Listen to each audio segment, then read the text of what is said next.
Вы слушаете Трансмировое радио. В эфире христианская программа «Хлеб жизни». Иисус говорил: «Не хлебом одним будет жить человек, но всяким словом, исходящим из уст Божьих».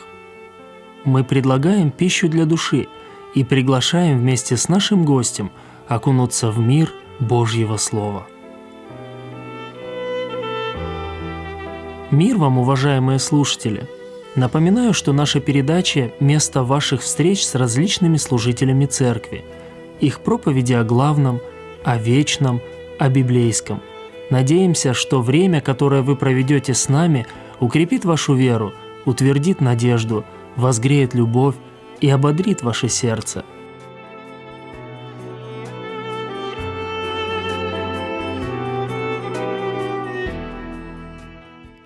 У микрофона Сергей Бриштель и Жан Федоренко из Минской Церкви Воскресения. Вместе с нашим гостем мы поразмышляем над очень интересной книгой и темой. Гость выбрал название своей беседы. Оно звучит так: «Девушка под Божьим крылом». Присоединяйтесь к нам после песни.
Сегодня мы поговорим о Боге, который награждает девушку, избравшую непростой путь. Мы поговорим о том, что даже самое непопулярное и нелогичное решение может оказаться верным и в итоге будет вознаграждено Богом. Каждый день мы принимаем десятки решений. Многие из них даются нам не совсем легко. Бывает, мы не спим ночами, терзаемся в сомнениях, не решаясь выбрать ни один из вариантов. Но время неумолимо требует от нас определиться, и в итоге мы решаемся и делаем свой выбор. О, как же часто мы жалели потом, что поступили именно так, а не иначе.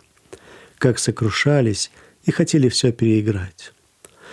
Но все, что нам оставалось, это признавать наши ошибки и смиряться с последствиями неверного выбора.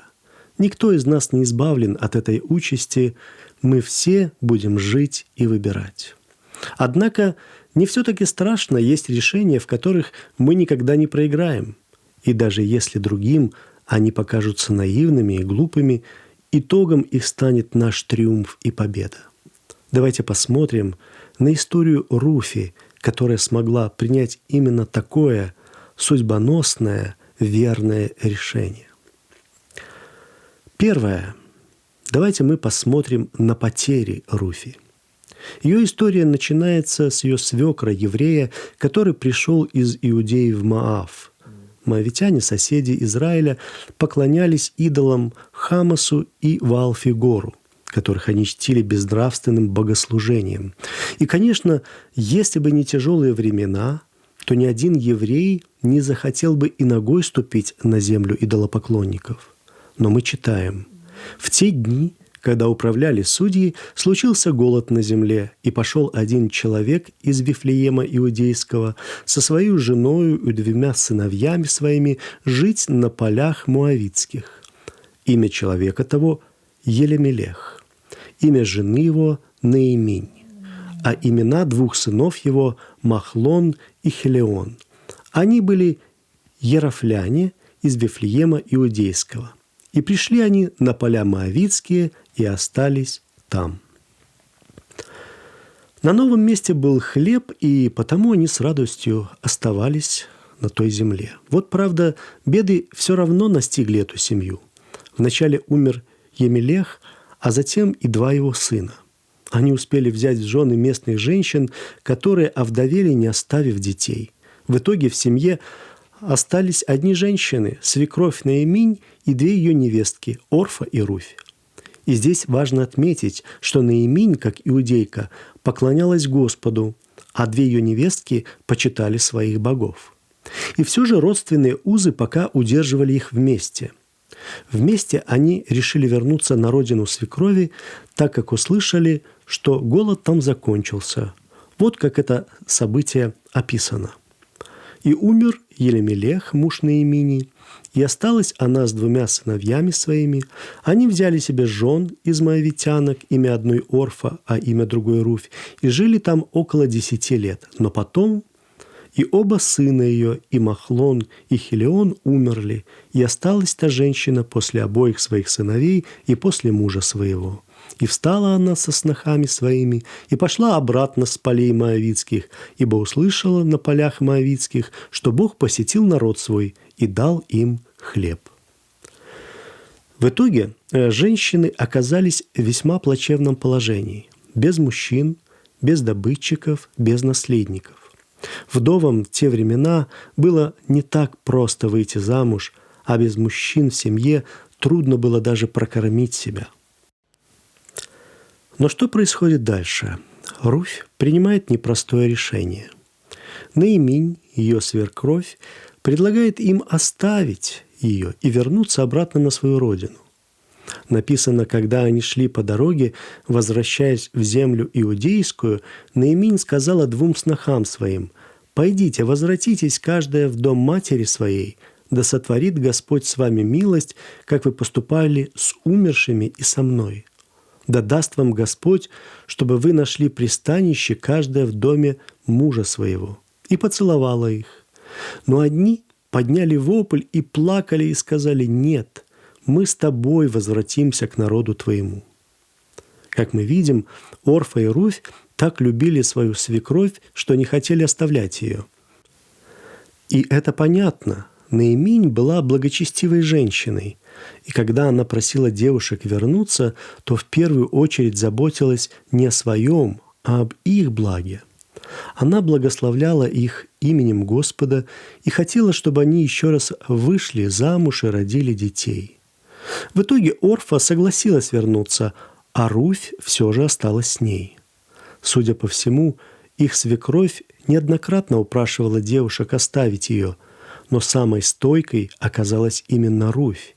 И нам интересно, почему она приняла такое непростое решение. Почему решила пойти с пожилой и немощной женщиной в чужую страну? Давайте посмотрим на еще один диалог свекрови и невестки, в котором Руфь твердо заявляет о своем желании. Наиминь сказал Руфи: «Вот невестка твоя возвратилась к народу своему и к своим богам. Возвратись и ты вслед за невесткою твоею». Но Руфь сказала: «Не принуждай меня оставить тебя и возвратиться от тебя. Но куда ты пойдешь, туда и я пойду. И где ты жить будешь, там и я буду жить. Народ твой будет моим народом, и твой Бог моим Богом. И где ты умрешь, там и я умру, и погребена буду. Пусть то и то сделает мне Господь, и еще больше сделает. Смерть одна разлучит меня с тобою». Наиминь, видя, что она твердо решила идти с нею, перестала уговаривать ее. Ответ Руфи все проясняет. В ее словах звучит не просто желание быть рядом с доброй свекровью, но желание оставить свою землю и свой народ с его ложными богами. Руфь говорит своей свекрови: «Я хочу быть с твоим народом, с Израилем. Я хочу быть с твоим Богом, истинным Богом, Творцом неба и земли». Ведь вернуться обратно на родину к моавитянам означало бы вернуться к безнравственному поклонению идолам, Хамасу и Ваал-Фигору. Очевидно, что Руфь просто не желает возвращаться назад. Она уже другая. За время жизни с Наиминь она увидела разницу между свекровью-еврейкой и ее соплеменниками. Она ясно увидела разницу между праведностью и нечестием. Теперь Руфь желает быть праведной, похожей на свою свекровь. Теперь она верит в Бога Израиля. И ее вера отчетливо проявляется в ее клятве: «Пусть то и то сделает мне Господь». Обратите внимание, она уже и клянется именем Господа. А это означает, что она твердо решила поклоняться и служить именно Ему. В те времена люди всегда клялись своим божеством, а евреям даже было заповедано, если клясться, то только именем Господа. «Господа Бога твоего бойся, Ему одному служи, к Нему прилепись и Его именем клянись». Поэтому Руфь не просто клялась, она приняла решение прилепиться к Богу Израиля и Ему одному служить. А теперь давайте посмотрим на награду Руфи. Вернувшись в Иудею, женщины снова столкнулись с голодом. Им совсем было непросто выжить. Свое пропитание они находили на чужих полях. Руфь подбирала колосья между снопами по следам жнецов, но Бог не оставил их и, вмешавшись своим провидением, послал им благодетеля. Этим благодетелем стал Ваос, дальний родственник Наимини. Именно он разрешил Руфи не только собирать колосья на своем поле, но приказал своим слугам относиться к ней с уважением и давать женщине пить.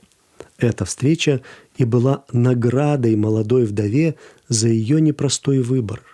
Вот какой разговор состоялся у них с Ваозом.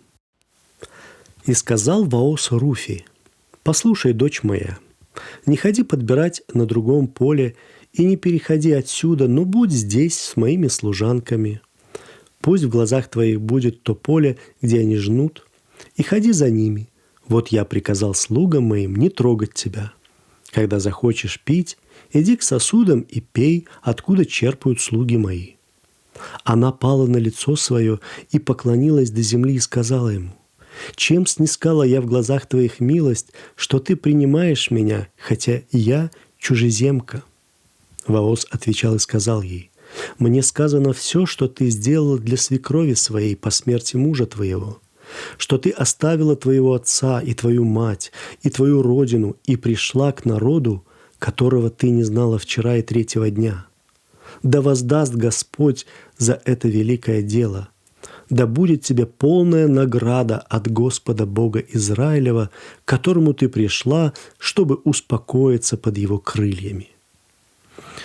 Очевидно, что сам Бог говорил с Руфью через Вооза. Он хвалит ее за то, что она не побоялась оставить свою родину, отца и мать, за то, что выбрала Божий народ, за то, что отвергла идолов и последовала за святым Израиля. Он говорит ей о полной награде, которую она обретет у Господа. И если она решила найти утешение и покой под Божьими крыльями, то она непременно найдет его. Руфь теперь не чужестранка, а своя, родная. Бог удочерил ее, принял в свои теплые объятия.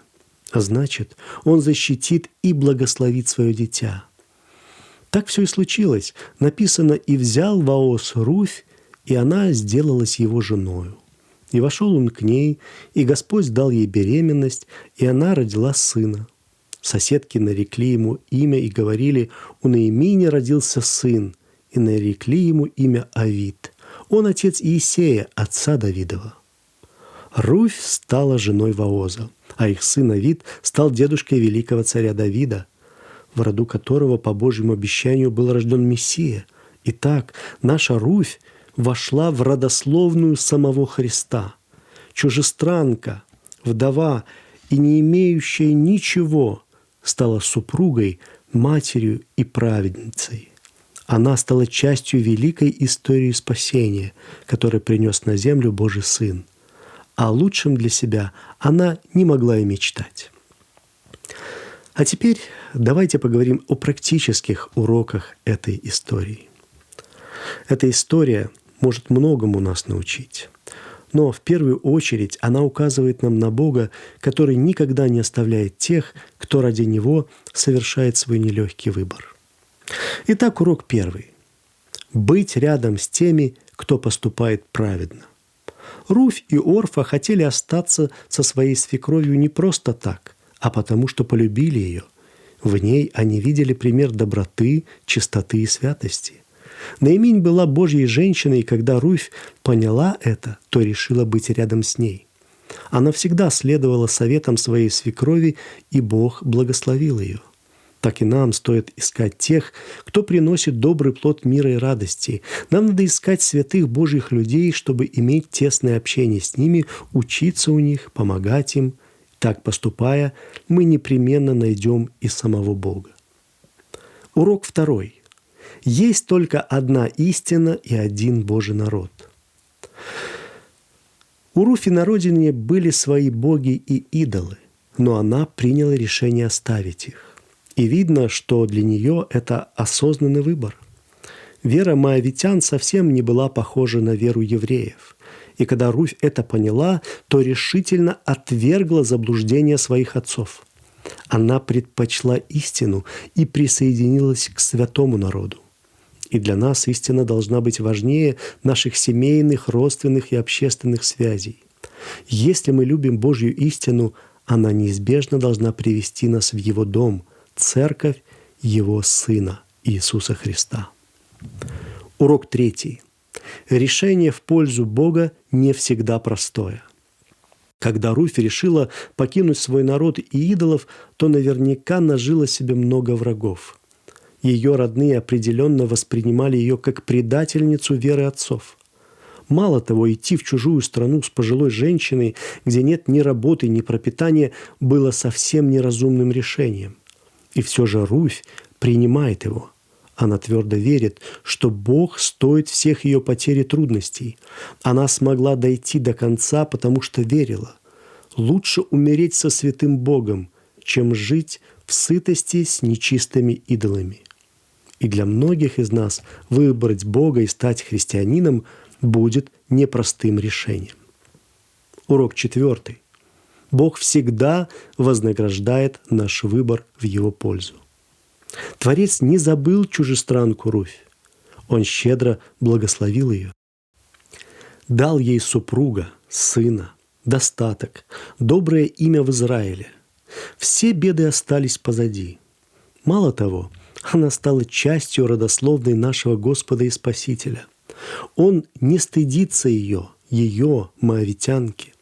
О ней написано в Его Слове. О ней мы рассуждаем, ее ставим в пример. И нам стоит понять, если мы доверились Христу, Он восполнит все наши потери и щедро наградит нас за наше решение следовать за Ним. Урок 5. Наши потери – это Божье приглашение. Руфь потеряла свекра и мужа, а ее свекровь собиралась уходить на родину. Детей нет, семья развалилась, надо все начинать сначала. Почему это происходит со мной? Этот вопрос могла задать Руфь. Ответ очевиден, чтобы привести ее к вере и спасению. Пока у нас все хорошо, мы не ищем Бога и не идем в собрание церкви. Но именно тяжелые обстоятельства подвигли Руфь к ее решению служить и поклоняться Богу. Поэтому, когда Бог посылает нам трудности, то, скорее всего, хочет обратить нас к себе. И последний, 6 урок. Только в Боге успокоится наше сердце. Руфь пришла в Израиль, чтобы успокоиться под крылами Божьей любви. Она поверила в Бога, который способен дать ей радость и мир. И она не была обманута. Бог принял ее как дочь и окружил своей заботой. И нет другого Бога, который способен дать блаженство нашим сердцам. В Нем одном человек находит успокоение. Сегодня Иисус зовет нас к себе и обещает нам утешение. «Придите ко мне, все труждающиеся и обремененные, я успокою вас». Так давайте искать счастье не в деньгах, не в славе, не в людях, а только в Боге. Только Он знает, как сделать нас по-настоящему счастливыми. Да благословит вас Бог.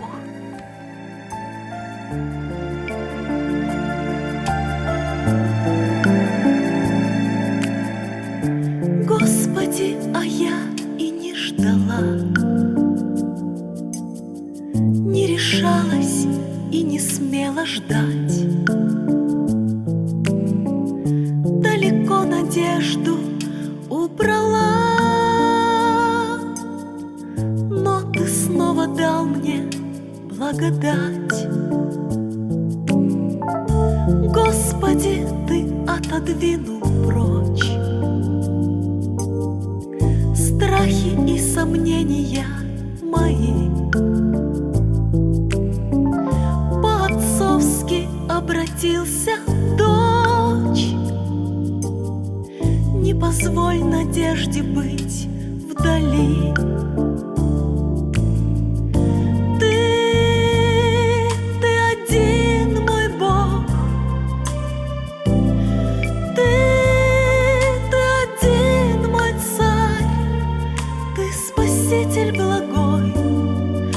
Ты души властелин. Ты один. Ты один. Господи,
Жизнь – это приобретение и потери и приобретения. Последовательность может меняться, но смысл в том, что наше существование на Земле можно сравнить с приливами и отливами, черными и белыми полосами, ясными и пасмурными днями. Все это формирует нас, ставит перед выбором, заставляет проверять приоритеты и цели. Божье присутствие и расположение к нам не исключают трудностей. Наиминь потеряла мужа и сыновей. Она назвала это «пустые руки». Невестки потеряли мужей. Возможно, они в этом видели наказание или злой рок. Оказалось, все для того, чтобы увидеть Божьи крылья. Мы слышали прекрасный библейский пример из книги Руфь, а также много уроков из этой истории. Они ведут нас в объятия Бога. В этом не только замысел нашего гостя, но и Библии. Чем больше изучаю Священное Писание, тем больше убеждаюсь. Отношения для Господа дороже служения. Он ищет нашего сердца, открытого, посвященного, верного. Только в Боге по-настоящему успокаивается наше сердце. Подписываюсь, свидетельствую. А как быть с трудностями и потерями? Они – пригласительный билет в Его невероятный мир.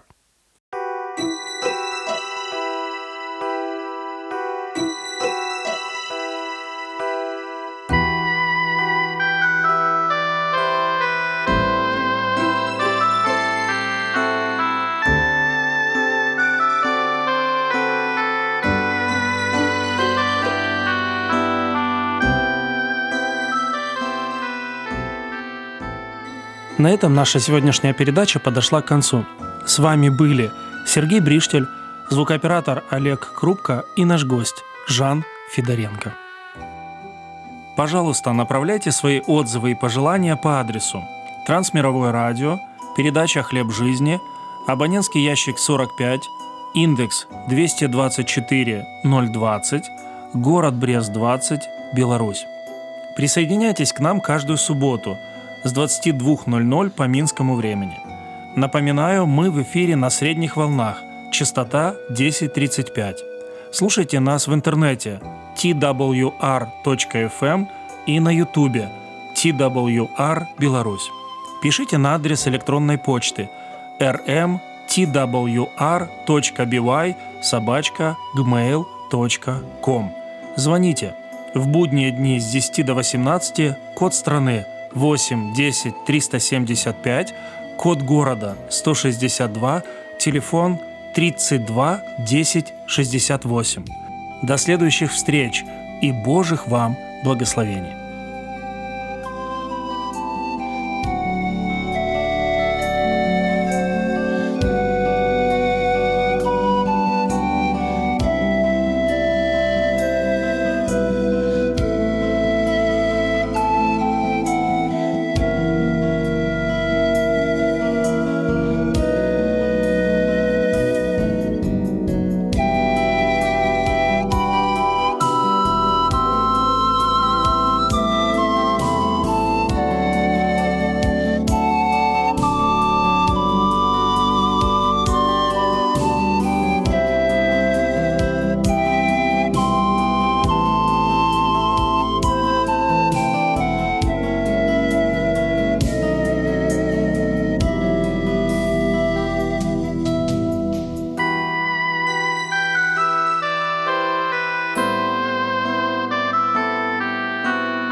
Вы слушаете программу «Тихие воды». Господь – пастырь мой, я ни в чем не буду нуждаться.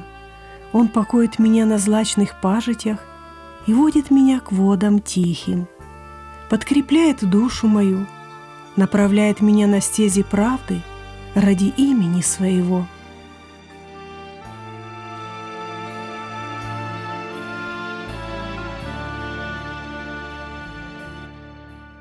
Здравствуйте, дорогой друг! Мы рады новой встрече с вами. К тихим водам Божьего Слова вас приглашают Павел и Ирина Тупчик.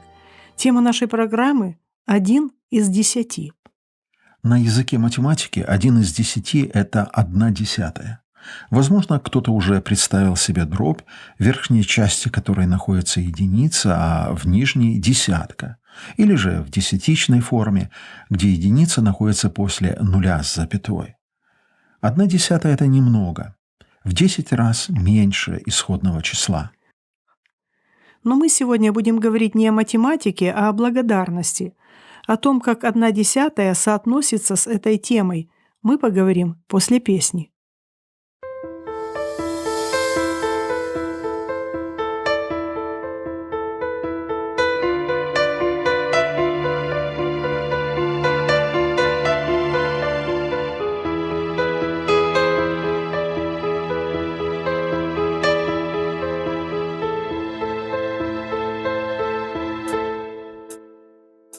Благодарил ли ты когда-нибудь Христа за жизнь, за светлые мгновения, за те года, что у тебя идут, и за Его великое терпение, и за Его великое терпение, за то, что Он не осудил тебя, и радость дал, и сердце, чтоб любила. Не оскорблял ли ты Его, когда твоя любовь, распыхнув, вдруг остыла? Твоя любовь, распыхнув, вдруг остыла. Когда ты слышал, как Он исцелял слепых, больных, немых и прокаженных, ты вспомнил ли, как Он тебя спасал? Не ты ли один из тех Христом прощенных? Не ты ли один из тех Христом прощенных?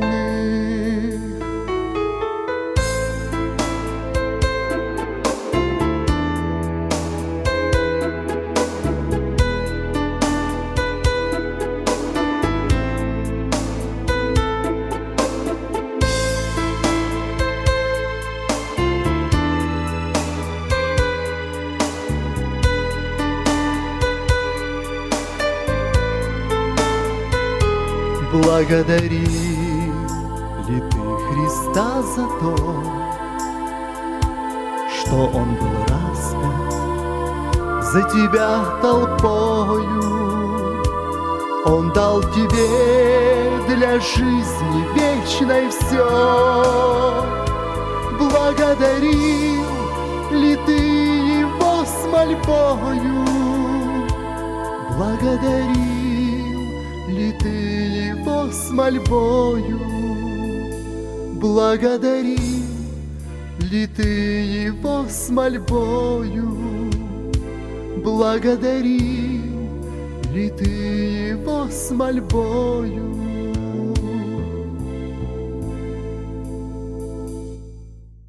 Говоря о благодарности, нельзя обойти стороной поучительную историю из 17 главы Евангелия от Луки. Прочитаем ее. «Идя в Иерусалим, он проходил между Самарией и Галилеей, и когда входил он в одно селение, встретили его 10 человек прокаженных, которые остановились вдали и громким голосом говорили: «Иисус, наставник, помилуй нас». Увидев их, он сказал им: «Пойдите, покажите священникам». и когда они шли, очистились. Один же из них, видя, что исцелен, возвратился и громким голосом прославляя Бога, и пал ниц к ногам его, благодаря его, и это был самарянин. Тогда Иисус сказал: «Не 10 ли очистились? Где же 9? Как они не возвратились воздать славу Богу, кроме сего иноплеменника?» И сказал ему: «Встань, иди, вера твоя спасла тебя». Попробуем представить себе эту историю. Лука не указывает название населенного пункта, где произошла встреча Христа с 10 прокаженными. Известно только, что это происходило где-то на границе Галилеи и Самарии. И этим объясняется этнический состав группы прокаженных. Среди 9 евреев находился один самарянин. Чтобы лучше понять, что на самом деле это значило, примите во внимание, что Самария – это территория, обозначенная на современных картах как западный берег реки Иордан, то есть палестинский анклав. Отношения между иудеями и самарянами были в те дни ничуть не лучше, чем сейчас между евреями и палестинцами. Но мы видим, что тяжелая болезнь примирила иудеев и самарян, что вряд ли могло случиться, будь они здоровы. Прокаженные евреи не чуждались прокаженного самарянина. У них была одна проблема и одна нужда. В какой-то мере 10 прокаженных представляют собой социологический срез всего человечества. В Библии проказа сравнивается с грехом. Эта болезнь крайне опасна, заразна и приводит к смерти. Проказа ставит человека вне общества, разрушает не только его тело, но и его жизнь. То же делает и грех. Грех разделяет человека с Богом, разрушает его жизнь и обрекает на вечное мучение в ужасном месте, которое в Библии названо адом. Слово Божье говорит, что проказой греха заражены все люди без исключения. В 3 главе послания к римлянам написано: «Ибо мы уже доказали, что как иудеи, так и елены, то есть все неевреи, язычники, все находятся под грехом, как написано: нет праведного ни одного, нет разумевающего, никто не ищет Бога, все совратились с пути, да одного негодны, нет делающего добро, нет ни одного». Правда, есть и большое различие современного человечества с группой 10 прокаженных. У тех общие симптомы примирили их между собой, но люди, пораженные грехом, ненавидят друг друга, враждуют друг против друга. Прокаженных объединяла одна нужда. Они знали, что обречены. Болезнь медленно, но методично разрушала их тела. Но на их темном горизонте забрезжил луч надежды. Из уст в уста в Израиле передавалась весть об удивительном учителе, который исцелял любые болезни, в том числе и проказу. Эта новость дошла и до прокаженных. Каким-то образом они узнали маршрут, по которому шел Христос, и приложили все усилия, чтобы встретиться с Ним. Здесь нам стоит остановиться. Проказа в то время была широко распространена в странах Ближнего Востока. И то, что написано о ситуации с проказой во времена царей, много было прокаженных в Израиле при пророке Елисее, отражало обстановку в медицинской сфере, также и в дни Христа. Там было много прокаженных, и в Евангелии рассказывается об исцелении многих больных людей. Но Иисус исцелил далеко не всех прокаженных. И причина не в том, что у Христа не было времени для них или же сил для этого. Нет, просто далеко не все прокаженные пошли к Иисусу за исцелением. Это выглядит парадоксальным, но факт. Прокаженные слышали о том, что Христос исцеляет, но не шли к Нему. Некоторые не верили Ему. Другие считали его обманщиком, третьим не нравились его контакты с мытарями и грешниками. Да мало ли можно найти причин. И эти прокаженные умирали от своей болезни. Как это похоже на ситуацию в современном мире? В Евангелии написано: «Христос вчера, сегодня и вовеки тот же».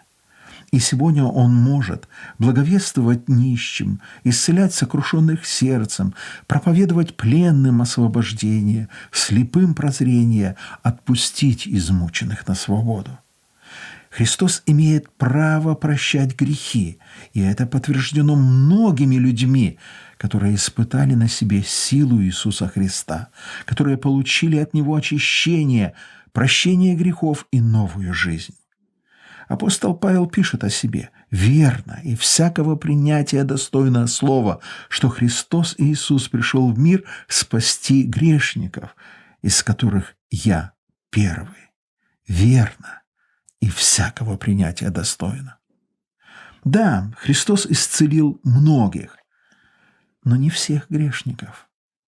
И причина та же, что и в дни, когда Он ходил по земле. Люди не желают идти к Нему за исцелением. Они страдают от греха, но не хотят с Ним расстаться. Может быть, в такой ситуации находишься и ты, дорогой слушатель? Поспеши к Иисусу, потому что Он единственный, кто может тебе помочь. Прокаженные поступили строго по закону. Они стояли вдали и громко кричали: «Иисус, наставник, помилуй нас!» Только в Евангелии от Луки встречается такое имя Христа. Наставник означает начальник, надзиратель, распорядитель, детоводитель. С одной стороны, так называя Иисуса, они признавали Его власть, но в их словах не было самого главного – признания Иисуса Христа Мессией. Христос очень своеобразно отреагировал на их просьбу: «Пойдите, покажитесь священникам». По крайней мере, 9 из них уже были в свое время у священников по поводу своей болезни. Когда-то у них на теле появились роковые симптомы проказы. Они должны были пойти к священнику и открыть ему проблему. Далее следовал процесс уточнения диагноза, после чего был вынесен приговор: «нечист». И отныне это слово стало их состоянием. А теперь Христос повелел им снова идти к священникам. В какой-то мере они испытывали те же чувства, что и Нееман. Этот сирийский генерал надеялся, что пророк Елисей совершит ритуал очищения, помолится над ним. Но пророк не удостоил его личным приветствием и через слугу передал пойти и 7 раз окунуться в Иордане. Нееман чуть было не развернулся назад. Но слуги оказались мудрее его и уговорили своего крутого господина. Написано, что 10 прокаженных пошли в направлении Иерусалима. Это было, безусловно, проявлением их веры. И когда они шли, очистились. Подобное нередко случается и в нашей жизни. Только вера способна привести в действие Божье обетование. Но вера должна подтвердиться делом, и иногда, на первый взгляд, незначительным или даже не относящимся к самому обетованию. Нееман не мог понять, как купание в Иордане может быть связано с его исцелением от проказы. У прокаженных тоже было много вопросов. Мы там уже были. Только здоровый может показаться священнику. Но они повиновались Слову Христа и пошли. Их исцелила не ходьба, не дорога. Их исцелила вера. Нам тоже часто хочется сначала увидеть, почувствовать, получить, а потом мы готовы пойти, но это не вера. Христос сказал Фоме после воскресения: «Ты поверил, потому что увидел меня. Блаженны не видевшие и уверовавшие». Дорогой друг, может быть, ты сегодня стоишь на распутье, не зная, довериться Господу или нет. Ты осознаешь безвыходность своей ситуации. Может быть, даже взываешь к Богу о милости. Поверь, Он слышит тебя. Но ничего в твоей жизни не произойдет, если ты не пойдешь Божьим путем. Блудный сын из притчи Христа так бы и остался у свиного корыта, если бы не встал и пошел. Одного осознания и желания недостаточно. Нужны действия веры. Они простые. И их ты можешь совершить прямо сейчас. Обратись к Иисусу в молитве. Только не называй Его учителем, наставником. Исповедай Христа Божьим Сыном, который отдал себя на смерть ради грешных людей, которым принадлежишь и ты. Проси Христа омыть твои грехи жертвенной кровью. Прими Его Господином своей жизни. И если ты искренне это сделаешь, с тобой произойдет то же, что и с прокаженными. И когда они шли, очистились. Бог исцелит тебя от греховной проказы, очистит твое сердце, изменит твою жизнь.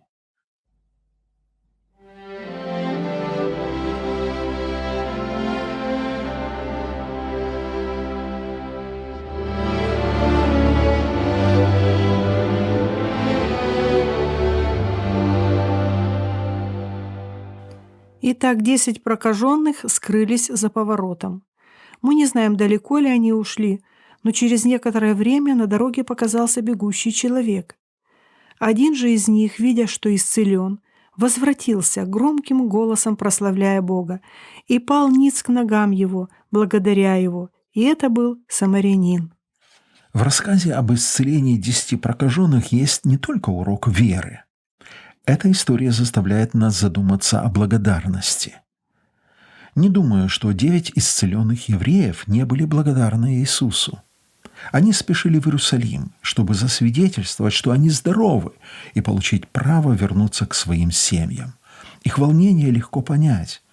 Безусловно, они принесут все необходимые жертвы Богу, и потом еще долго будут рассказывать о чудесном исцелении.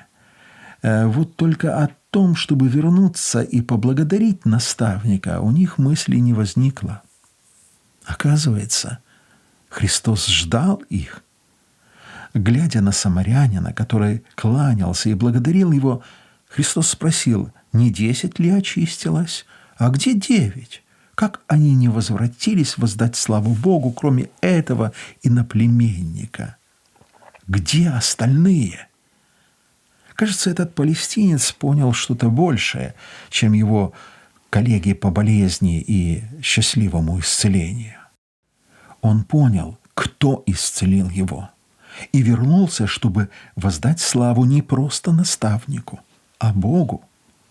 Евреи могли упрекнуть его, что он преклонил колени перед человеком, а нужно поклоняться только Богу.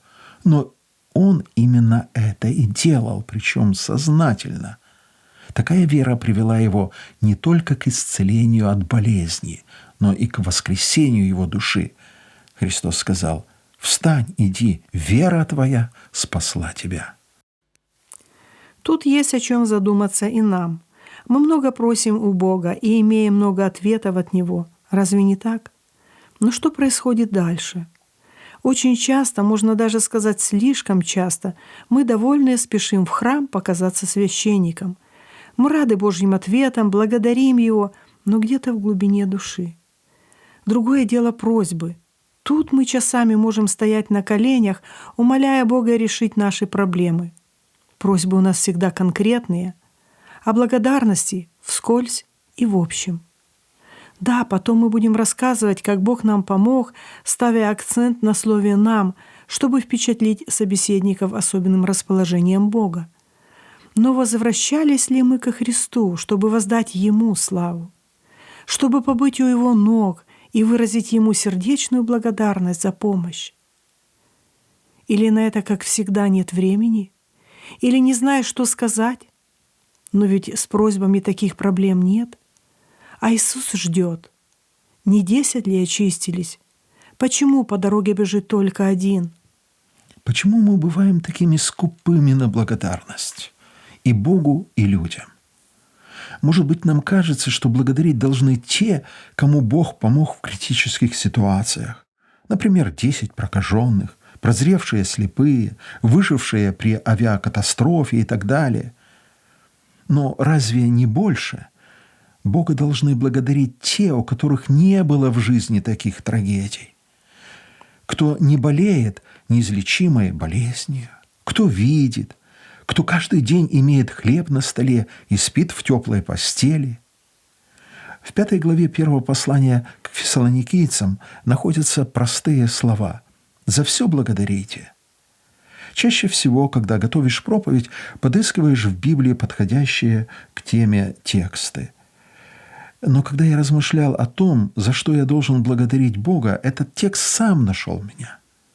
Я понял, что должен благодарить Бога за все, что имею. Куда бы я и на что бы я ни посмотрел, я видел повод для благодарности.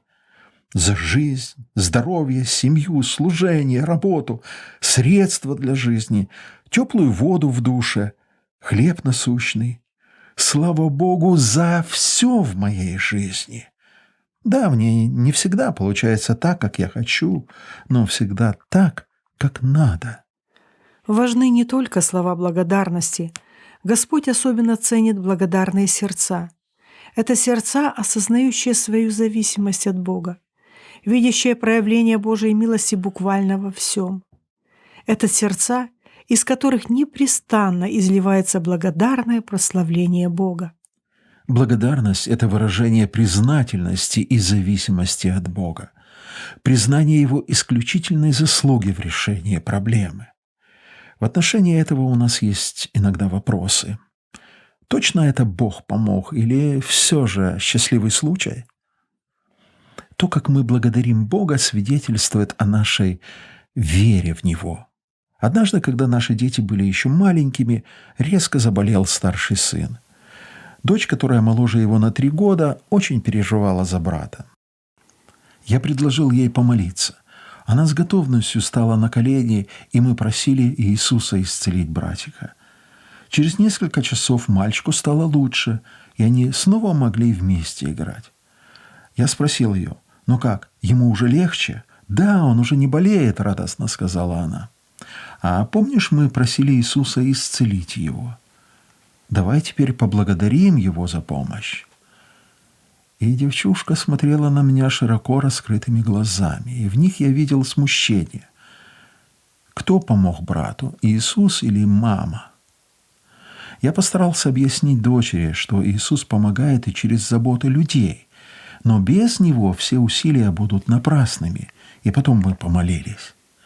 В глазах дочери я тогда увидел сомнения многих взрослых, свои сомнения. Когда мы переживаем трудности, то искренне просим Бога о помощи, но когда проблемы проходят, мы оказываемся перед вопросом: а кто действительно помог нам? Бог? Кто-то из людей, или же мы сами справились? Так вот, воздавая благодарность Богу, мы тем самым признаем, что Он тем или иным образом действовал в нашей жизни, разрешая наши трудные ситуации. Исцеленный самарянин показывает нам пример настоящей благодарности. У него благодарность соединена с прославлением Бога. Кстати, и Христос подмечает тоже, говоря о тех, кто не вернулся к Нему, как они не возвратились воздать славу Богу. Не просто сказать «спасибо», а воздать славу Богу. Выражая благодарность, мы прославляем Бога. И когда мы славим Бога, тем самым мы благодарим Его. Не забывайте благодарить Бога. Не будьте скупыми на благодарность. А если вам кажется, что особо не за что благодарить Его, тогда просто посмотрите по сторонам. И представьте, что у вас нет того, этого, дома, машины, семьи, здоровья. Но у вас все это есть. И разве это не повод ежедневно благодарить Небесного Отца? И самое главное, благодарите Его за любовь, за спасение, за надежду вечной жизни. Благодарите Его за то, что Он дал вам дар веры, открыл ваши глаза. Благодарите за Его любящую руку, которая ведет вас по жизни. Прославляйте Бога, превозносите Его любовь и милость, силу и могущество, мудрость и святость. И пусть наша хвала соединится с прославлением и благодарностью Богу, которые звучат на небе.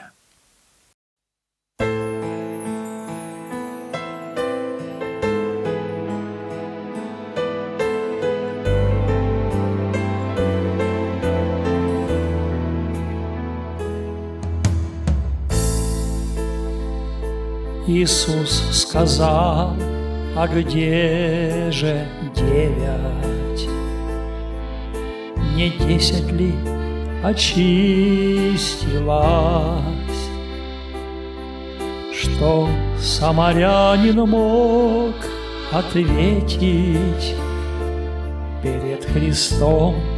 Лишь пал он ниц, благодарил Творца за чудо, за веру, что его спасла. Благодарил за всех, как будто была так радость велика. Проверь себя, какой идешь дорогой.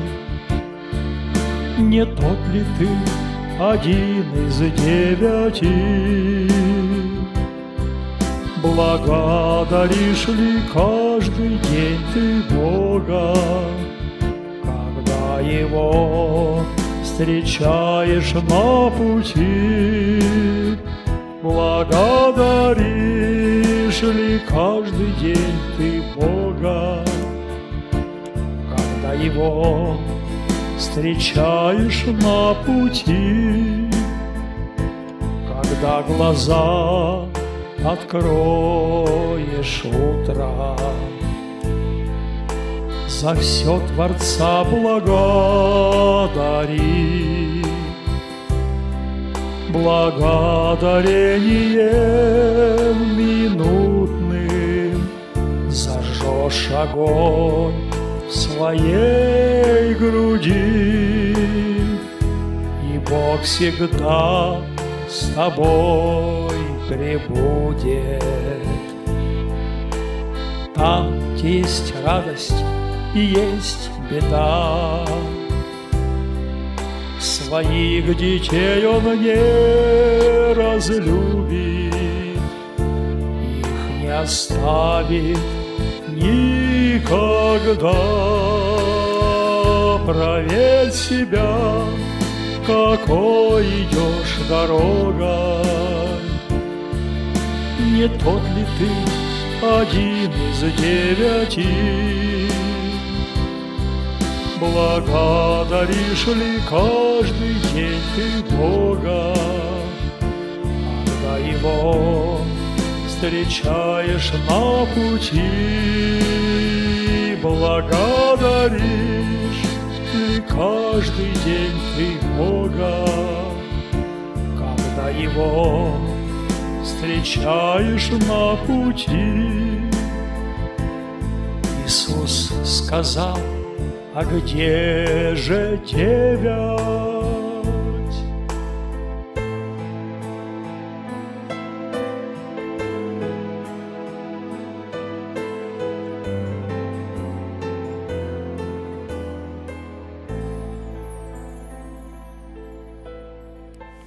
Наша радиопередача заканчивается. С вами были Павел и Ирина Тупчик.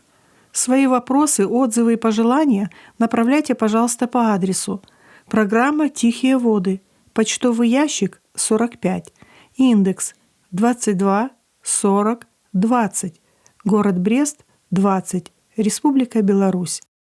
Желаем вам всего доброго. Пусть Господь благословит вас. До встречи у тихих вод Божьего Слова.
Вы слушаете Трансмировое радио.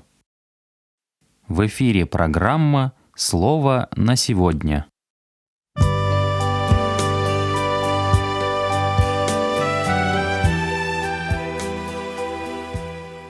Мир вам, дорогие друзья! Мир вашим семьям, мир вашим близким.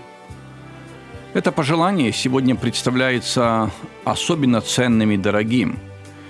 Я подумал о нем не только потому, что миру нужен мир, но и в связи с приближением Пасхи. В Беларуси празднуют две Пасхи, как и два Рождества – католическое и православное, или западное и восточное. И кто-то уже будет праздновать Пасху в ближайшее воскресенье. А пожелание «Мир вам» связано с Пасхой, с воскресением Христа.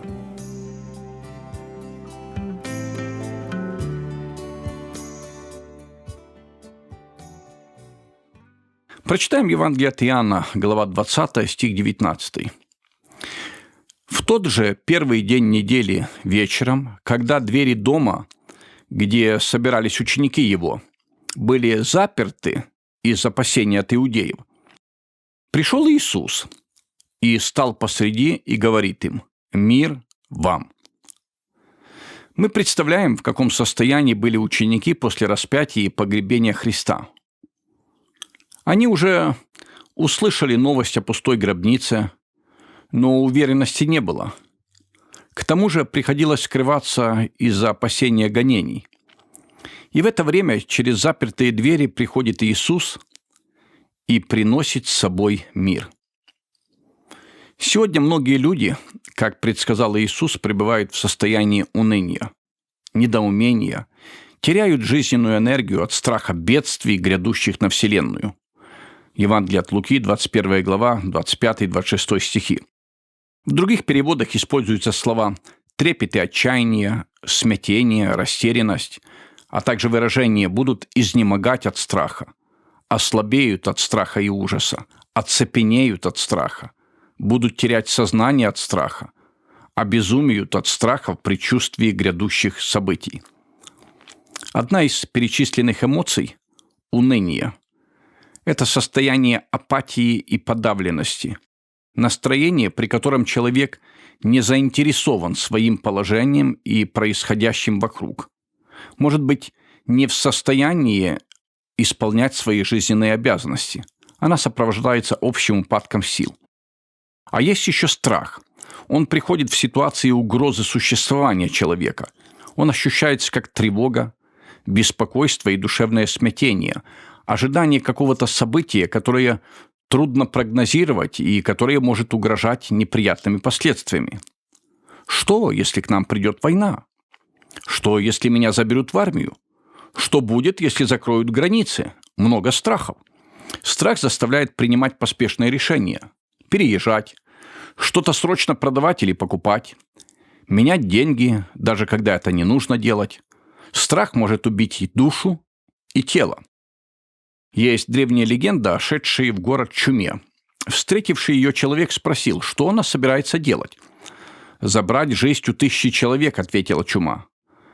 Пока шел день, мужчина предупредил всех, кого мог, о планах смерти. А через какое-то время он опять встретил чуму. «Ты обещала убить 1000, а умерло 5000». Чума объяснила: «Я действительно убила 1000, остальных убили тревога и страх». Еще одно чувство – недоумение, состояние сомнения, колебания вследствие невозможности понять, в чем дело, растерянность. Действительно, как тут не обойтись без недоумения? Мы смотрим на мир вокруг нас и не понимаем, что вообще происходит. На дворе 21 век, а тут бомбежки, массовые убийства, миллионы беженцев. Куда катится мир? И какие таблетки выпить, чтобы сохранить спокойствие, трезвость ума, рассудительность? Что позволит нам быть спокойными в день бедствия? Это выражение использовал пророк Аввакум во время великого нашествия врагов на его землю. Скажем так, если мы зациклены на земных сокровищах, то потеря имущества или повреждение машины лишат нас сна. Если для нас важнее всего здоровье, то проблемы со здоровьем выбьют нас из колеи. Наши ценности будут определять состояние нашего духа. Но послушайте, что говорит Иисус. «Да не смущается сердце ваше. Веруйте в Бога и в Меня веруйте. В доме Отца Моего обителей много. А если бы не так, я сказал бы вам, я иду приготовить место вам. И когда пойду и приготовлю вам место, приду опять и возьму вас к себе, чтобы и вы были, где я». Евангелие от Иоанна, 14 глава, 1-3 стихи. Верующий в моменты потрясения обращает внимание на вечное, неприходящее, на небесное гражданство, родину неземную. Наше же жительство на небесах, откуда мы ожидаем и Спасителя, Господа нашего Иисуса Христа, пишет апостол Павел. Думая об этом, мы задаем себе вопросы. Куда устремлены наши надежды? Имеем ли мы в мыслях это земное отечество или лучшее, небесное? Какое гражданство для нас важнее? На самом деле трудно порой разделить земной мир и небесный. Но если наша надежда сфокусирована только на земном, на временных и приходящих ценностях, тогда неизбежны уныние, недоумение, страх, тревога. Да, видимое понятнее, ближе, его можно потрогать, но оно же является источником наших тревог и страданий. Ученики Христа мыслили земными категориями, но их вопрос о восстановлении царства Израилю остался без ответа. И Иисус обратил внимание на духовное царство. И нам в своей земной борьбе, в своей реакции на страдания и несправедливость важно, по примеру Христа и апостолов, сохранить фокус на Царстве Небесном. То, что происходит здесь, на земле, не главное. Есть небесная надежда. Вера ведет нас за пределы земли. Ожидаемые бедствия не смогут повредить нашему наследию, нашим ценностям. И, конечно, самое ценное для нас – Христос. Взирая на Него, помышляя о претерпевшем над собой такое поругание от грешников, мы не ослабеем, мы не изнеможем нашими душами. Еще один момент, что позволяет нам сохранить спокойствие в день бедствия. Мир в сердце зависит от состояния нашего ума, нашего мышления, от того, чем мы питаем свой ум, чем насыщаем разум. Сегодня неумеренное потребление информации в интернете или по телевизору и радио, погружение в новости при недостатке времени на чтение Библии и размышления над Словом наполняют тревогой, недоумением, часто унынием и страхом, лишают сна. Когда ум получает много информации, пропитанной ненавистью и злобой, трудно сохранить спокойствие духа и помышлять о том, что честно, справедливо, чисто, любезно, достославно, что добродетель и похвала. Этим духом злобы и ненависти можно заразиться даже среди своих друзей в социальных сетях, где так много сарказма, взаимных обвинений и так мало тех, кто выражает дух Христов, дух любви и прощения. Чтобы сохранить спокойствие, надо просто трудиться. Можно бы обратиться к совету Иеремии, который он дал пленникам в Вавилоне, 29 глава книги Иеремии. Занимайтесь обычным делом – работа, учеба, семейные вопросы и так далее. Изменения и потрясения в мире, какими бы кардинальными они ни были, это еще не конец, не повод опустить руки. Трудитесь. Как много тех, кто любит говорить, как мало кто готовы что-то делать. Страдания вокруг нас предоставляют много возможностей послужить, оторваться от удобной жизни и войти в страдающий мир, разделить страдания мира со страдающим Богом, оказать помощь всем, кто в беде. И на самом деле есть много людей вокруг нас, которые не только говорят, но и делают. Помогают беженцам, жертвуют пострадавшим от бедствия в другой части мира, разделяют нужды тех, кто рядом. Таким образом строится филиал Царства Божия на земле. А тому, кто отдает, кто жертвует, кто трудится, и унывать некогда. И сон улучшается, и настроение. Здесь мне хочется обратиться к примеру Иисуса Христа. Он очень неудобен. Как заметил апостол Петр, это камень притыкания и камень соблазна. Христос не вписывается в наш контекст, его сложно понять. В своем отношении к острым социальным проблемам того времени, к римской оккупации, к рабству, мирской власти, он показал себя абсолютно аполитичным, но не безразличным. И он хочет, чтобы мы показали эту любовь и сострадание, которое сопровождает проповедь Евангелия. Чтобы сохранить спокойствие в день бедствия, надо размышлять о Христе, Его страданиях и смерти. Аввакум, надо полагать, слишком много внимания уделял новостям, и это смутило его, встревожило. А надо было просто довериться Богу, ведь праведный своею верою жив будет. Книга пророка Аввакума, 2 глава, 4 стих. Апостол Павел недаром позже обращается к этому тексту.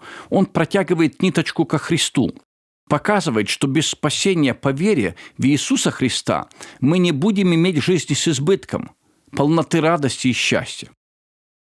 Ситуация может ухудшиться, но есть надежда. Когда же начнет это сбываться, тогда восклоните и поднимите головы ваши, потому что приближается избавление ваше, ободряет Иисус Христос. И чтобы преисполниться такой надеждой, надо простирать свой взгляд дальше, чем заголовки газет, как говорил Билли Грэм, или интернет-ресурсов. Надо смотреть на Христа, который несет на мир. Благослови вас Бог, дорогие друзья, этим совершенным миром.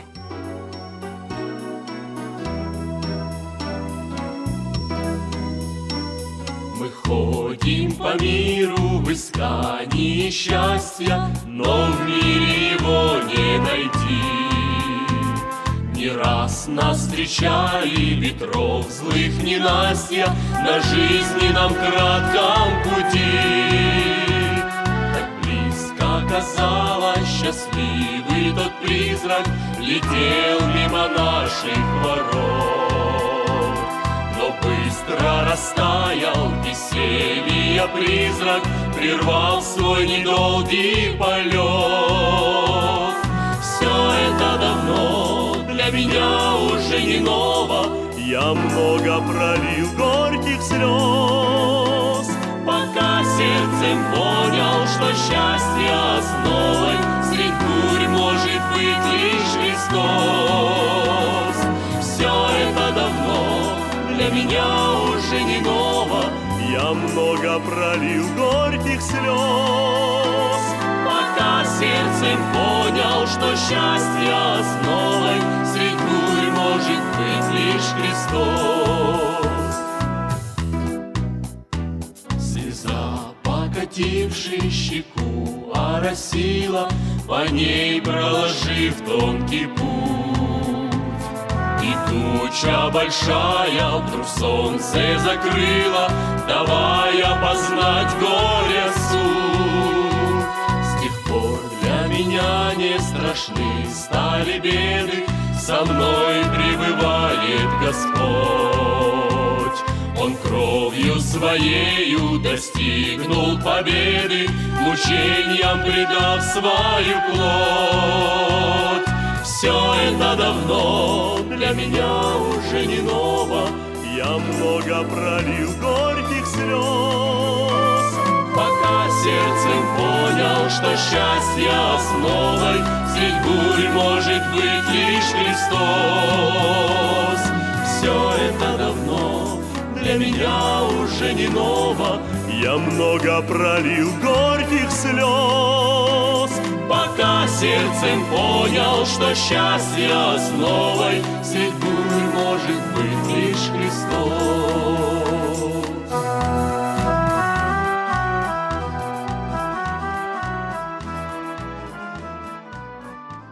Наша передача подошла к концу. Мы будем рады вашим письмам. Пишите нам по адресу.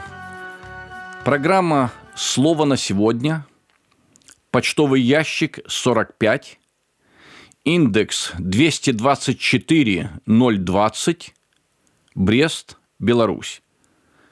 С вами был ведущий Леонид Михович. До новых встреч в эфире. Да благословит вас Бог.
Вы слушаете Трансмировое радио.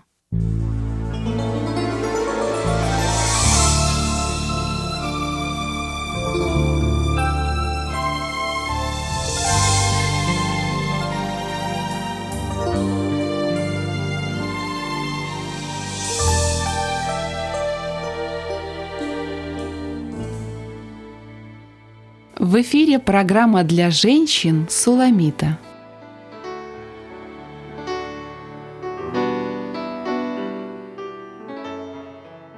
Рада приветствовать вас, дорогие слушатели. С вами ведущая Елена Делюк. Прошла неделя после нашей последней встречи, и вот программа «Суламита» вновь в эфире. Все идет своим чередом. Хорошо, когда все хорошо. Нам часто кажутся рутинными наши будни, когда день сменяет ночь, работа, дом, семья с ее бесконечными заботами и хлопотами. Но стоит этому порядку нарушиться, когда случаются неожиданные сбои, вот тогда начинаешь ценить то, что было, огорчаясь тем, что теперь этого нет. Все было хорошо, а тут внезапно приходит болезнь к тебе или детям, разводятся родители, начинается война или происходят стихийные бедствия. Люди по-разному реагируют на все эти события. Недавно мне пришлось разговаривать с мужчиной, находящимся в угнетенном состоянии. Он рассказал о том, что его увольняют с работы, и он обеспокоен тем, сможет ли в свои 50 лет найти другую работу. Он просто накручивал себя своими сомнениями.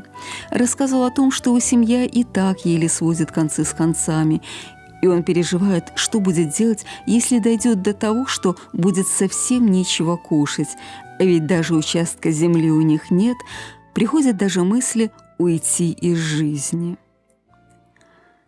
Но я проблему увидела в том, что он просто не доверяет Богу. Многие люди в нашей стране, да и по всему миру, теряют работу. И что, сразу всем идти вешаться? Столкнувшись с испытаниями, кто-то сдается и, устав бороться, просто плывет по течению. Другой клянет все и всех и тиранит до конца своих дней тех, кто остается с ним рядом и пытается помочь. Кто-то в порыве отчаяния уходит из жизни, веря, что на этом все несчастья закончатся, не задумываясь о том, что смерть — это не конец. А кто-то находит в себе силы и поднимается. Но лучше всех поступает тот, кто черпает свои силы в Боге. Значит ли это, что в этом случае Бог избавит такого человека от всех напастей? Вот об этом и пойдет речь в беседе под названием «В долине испытаний», которую подготовил Леонид Бирюк. А я вас с ней познакомлю.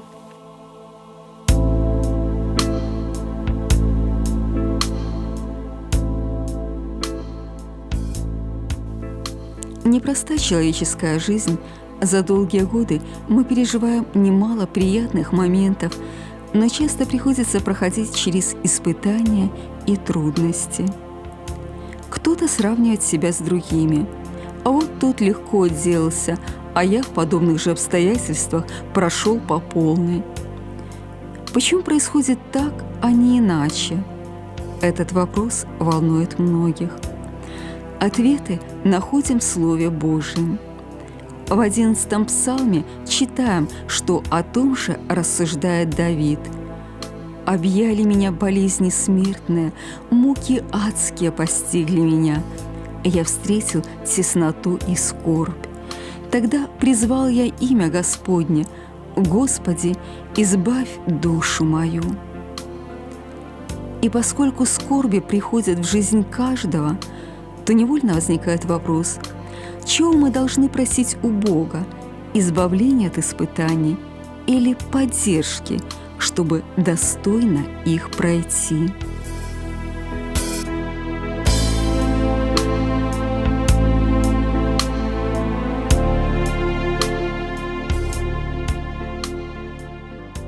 Иногда Бог в конкретных условиях и в конкретное время избавляет человека от испытания. Но это не зависит от заслуг человека. У кого-то эти испытания были прерваны Божьим изволением в самом начале болезни, у кого-то в середине или чуть позже. А кому-то Бог дал сполна пройти через трудности, например, тяжелой продолжительной болезни. Но есть и те, кого мы потеряли, и сегодня скорбим о них. В послании евреям 11 главе повторяется как пароль ключевое слово «верою». «Верую Авель», «верую Ной», «верую Авраам» и так далее. Недостает мне времени, чтобы повествовать о Гедеоне, о Вараке, о Самсоне и Иефае, о Давиде, Самуиле и других пророках, которые верою побеждали царство, творили правду, получали обетования, заграждали уста львов, угашали силу огня, избегали острия меча, укреплялись от немощи, были крепки на войне, прогоняли полки чужих. Но читаем далее. Жены получали умерших своих воскресшими, иные же замучены были, не приняв освобождения, дабы получить лучшее воскресение. Другие испытывали поругание и побои, а также узы и темницу, были побиваемые камнями, перепиливаемые, подвергаемые пытке, умирали от меча, скитались в милотях и козьих кожах, терпя недостатки, скорби, озлобления.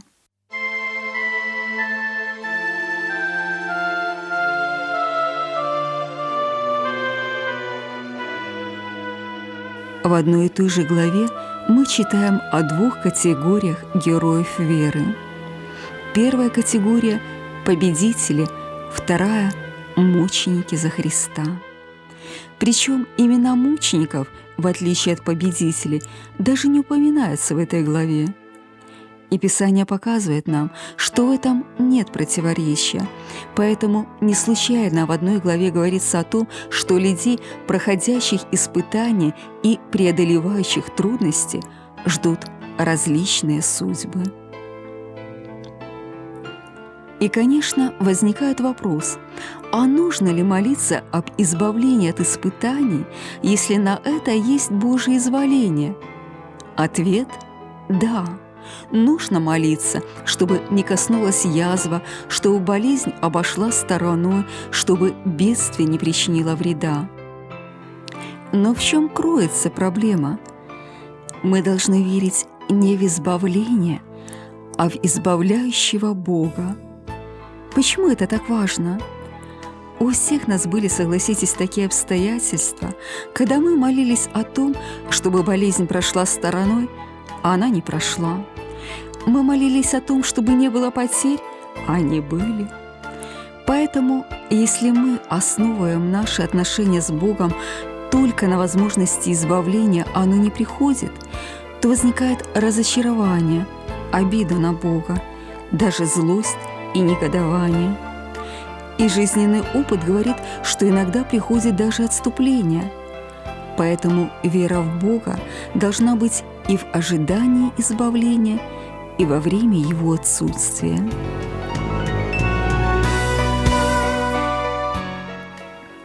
Нам хорошо известны примеры из Писания, которые помогают увидеть веру людей в Бога перед лицом грядущих испытаний. Они ожидают избавления, но остаются крепкими в вере, допуская то, что оно может и не прийти. Мы читаем в книге пророка Даниила: «И отвечали Сидрах, Месах и Авдинага, и сказали царю Навуходоносору: нет нужды нам отвечать себе на это. Бог наш, которому мы служим, силен спасти нас от печи, раскаленной огнем, и от руки твоей царь избавит. Если же и не будет того, то да будет известно тебе, царь, что мы богам твоим служить не будем, и золотому истукану, которого ты поставил, не поклонимся». 3 глава, стихи 16 по 17. Этих молодых людей, взятых в плен, ждала смерть, но они остались верны Богу, который запрещал идолопоклонство. О них можно точно сказать, что они были мужами веры. Обратите внимание, эти люди допускали возможность того, что не придет избавление, но от этого их вера не стала меньше. Они все равно не собирались поклоняться золотому истукану.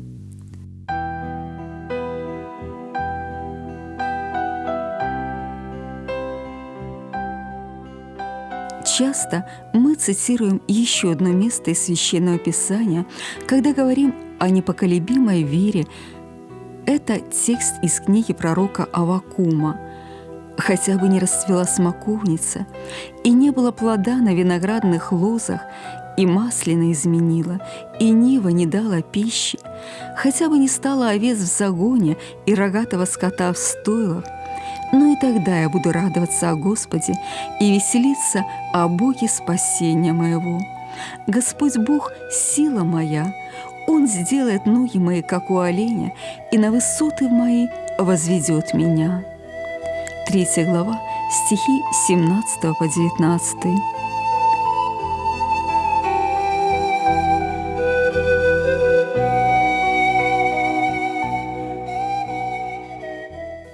Жизнь людей, особенно в те времена, зависела от урожая.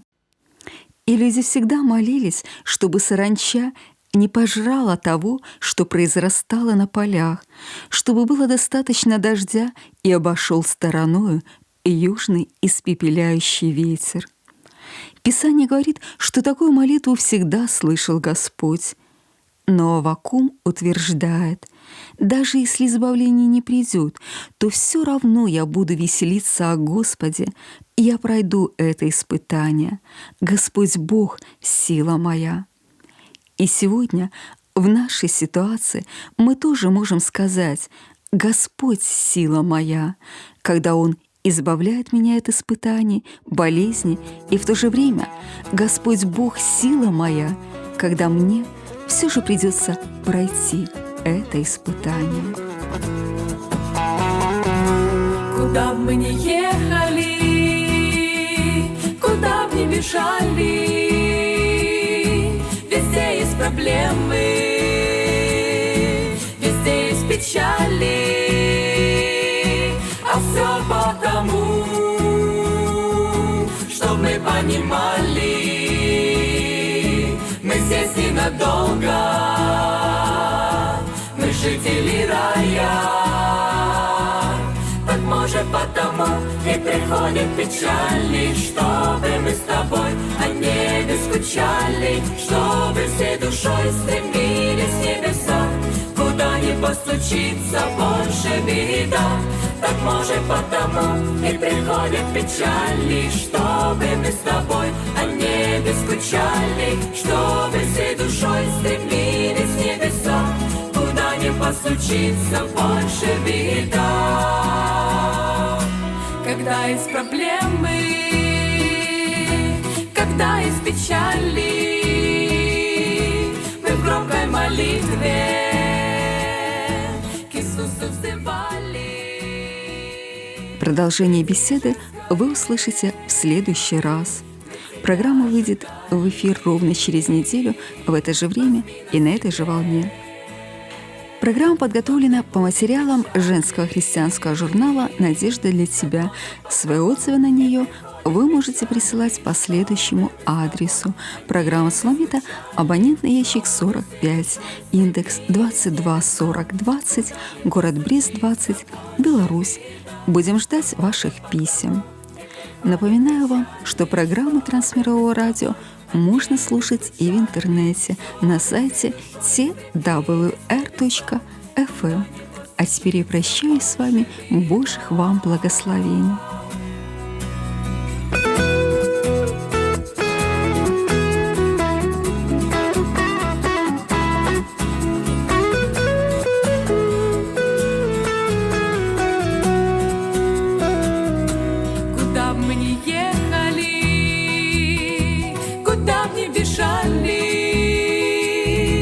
Везде есть проблемы, печали. А все потому, чтоб мы понимали, мы здесь ненадолго, мы жители рая. Так может потому и приходят печали, чтобы мы с тобой о небе скучали, чтобы все душой стремились в небеса, куда не постучится больше беда. Так может потому и приходят печали, чтобы мы с тобой о небе скучали, чтобы все душой стремились в небеса, куда не постучится больше беда. Больше беда.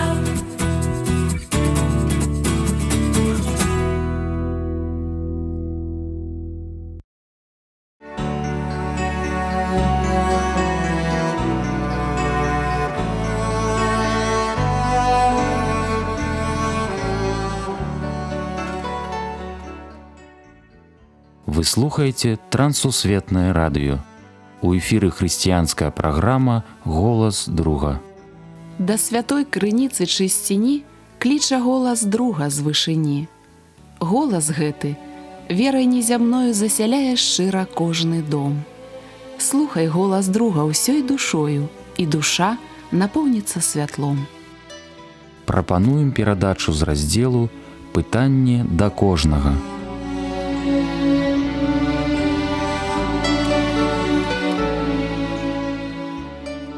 Мір вам, паважаныя слухачы. Разам з вамі ў эфіры Сергей Брышцель. Тэма сённяшняй размовы «Распаленыя вуголлі».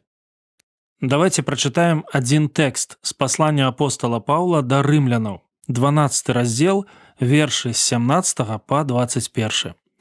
Нікому, не аддаючы ліхотай за ліхоту, дбайце пра добрае прад усімі людзьмі. Калі магчыма для вас, мейце супакой з усімі людзьмі. Не помсціце за сябе, улюбёныя, але дайце месца гневу Божаму, бо напісана: «Мне належыць помста, я аддам, кажа Господ». Дык, калі вораг твой галодны, накармі яго, калі смагне, напаі яго, бо робячы гэтае, збярэш яму на галаву вуголлі распаленыя. Не будзь пераможаны злом, але перамагай зло добром. Наша жыццё вызначаюць, упрыгожваюць, робяць невіносным адносіны. Мы іх можам апісаць так: у мяне з ім ці з ёй вельмі добра, не вельмі, зусім дрэнна. З самога нараджэння мы будуем выгадныя для сябе ўзаемаадносіны з навакольным светам. Паглядзіце на дзяцей, і вы ўбачыце сябе.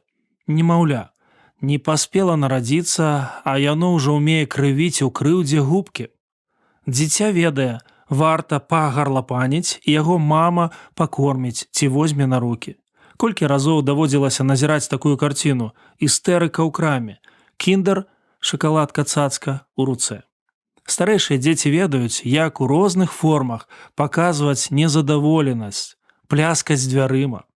Мы эгаісты, таму ў нашых адносінах з блізкімі і далёкімі людзьмі рыпанне, іскры, выбухі. Павел і рымскія вернікі жылі ў няпросты час. Хрысціянства не было дзяржаўнай рэлігіі. Паслядоўнікаў Хрыста лічылі габрэйскай сектай. Прачытаныя намі вершы пра адносіны з няверуючымі, нават ворагамі. Мы разумеем, што мы апыняемся ў сітуацыях, да якіх раней не рыхтаваліся. Я прыгадаў адзін выпадак. Я ўзяўся дапамагчы сябрам з рамонтам аўтамабіля. Патэлефанаваў чалавеку, да якога раней звяртаўся. Аддаў аванс. Чалавек грошы ўзяў, а працу не выканаў. Карміў абяцанкамі, на званкі не адказваў, пазбягаў, потым знік з чужымі грашыма. Мне прыйшлося закласці свае. Пазней апынулася, што я быў не адзіным пацярпелым.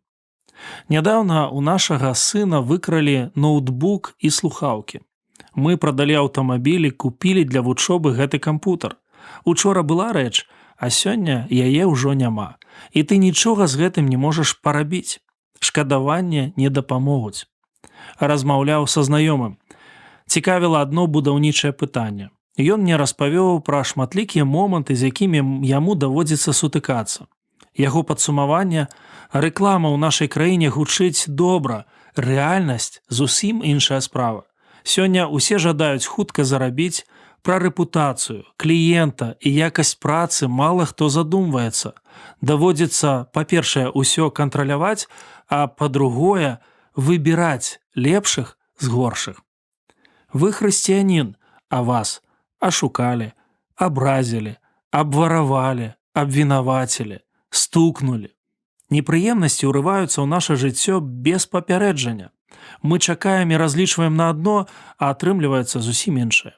Замест сонца дождж, замест ціхага надвор'я моцны вецер. І ўсё гэта адклікаецца болем у сэрцы. І імя гэтай з'яве – несправядлівасць. Па шчырасці кажучы, так хочацца вярнуць доўг. Але Павел кажа пра іншае. Пра што? Як павінны выглядаць мае ўчынкі? Як павінна выглядаць мая помста? Як павінна выглядаць мая перамога? Вернемся да біблейскага тэксту. Нікому не аддаючы ліхотай за ліхотай, дбайце пра добрае перад усімі людзьмі. Калі магчыма для вас, мейце супакой з усімі людзьмі. Такім чынам, са мной ці з вамі абышліся несправядліва. Наша рэакцыя – гэта сведчанне крыўдніку, няверуючым сваякам навакольнаму свету. Першае, як павінны выглядаць мае ўчынкі. Прачытаныя словы Паўла: імкніцеся дзейнічаць правільна на вачах усіх людзей. Менавіта гэта ён меў на ўвазе. І вось у мяне пытанне: правільна гэта як? Хіба бацька блуднага сына паступіў правільна ў вачах старэйшага сына, сваякоў, сузедзяў? Хіба нябесны айцец паступіў правільна, калі аддаў на крыж святога за грэшнікаў?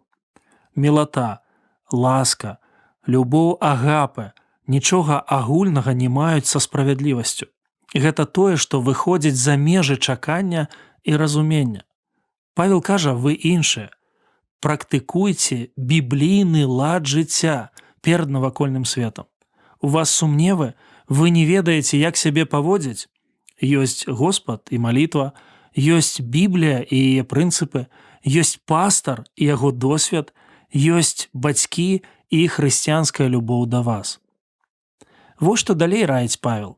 Не помсціце за сябе, улюбёныя, але дайце месца гневу Божаму, бо напісана: «Мне належыць помста, я аддам», кажа Господ. Другое, як павінна выглядаць мая помста. Жадаеш адпомсціць крыўдніку?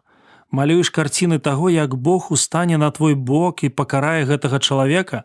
Павел раіць спыніцца, таму што гэта справа Божая. Вядома, ёсць рэчы, якія не змяшчаюцца ў галаве. Напрыклад, пропаведь гораду Ніневе. Прарок Йона не разумеў гэтага. Господзе, асірыйцы ворагі, а ты просіш мяне прапаведваць ім пра пакаянне і даць надзею на збаўленне ад суда?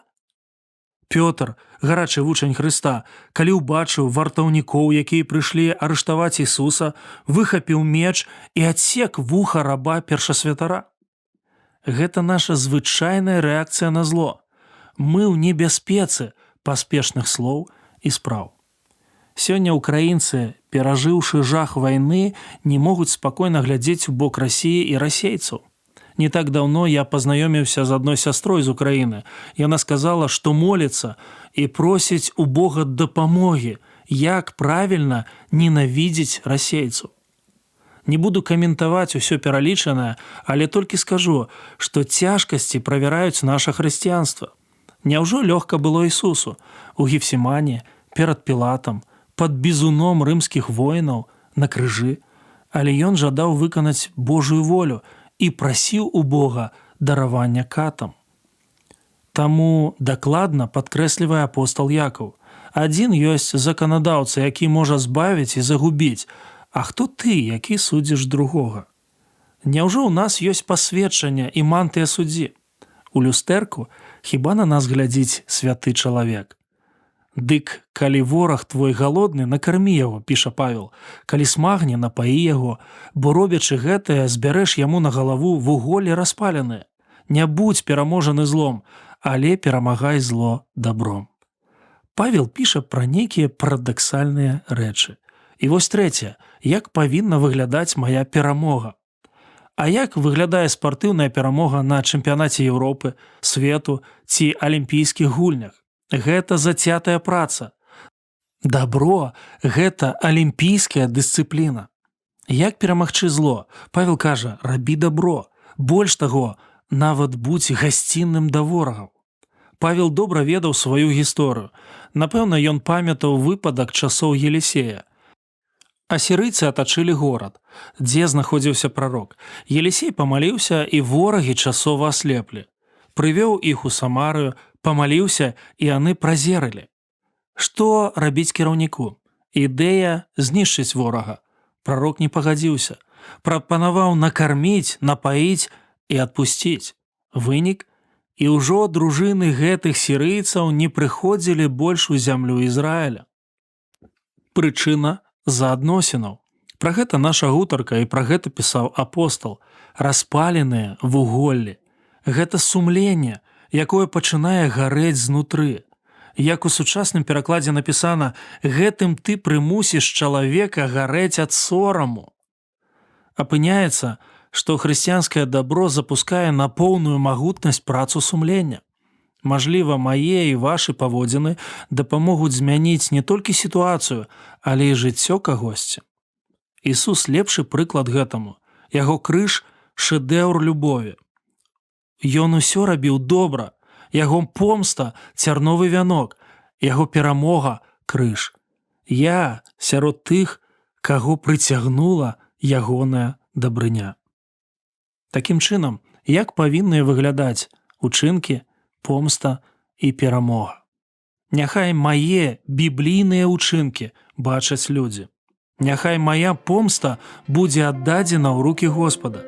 Няхай моя перамога пачынаецца і заканчваецца добром.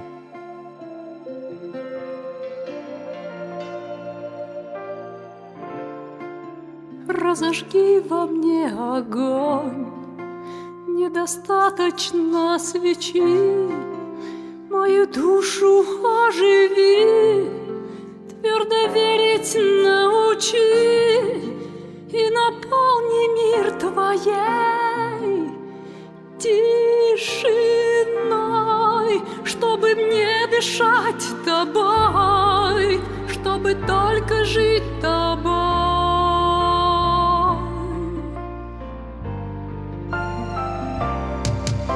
Надеждой, как прежде, освещай мой путь, чтоб с него мне не свернуть. С надеждой, забыв про боль, от начала дай познать твою любовь.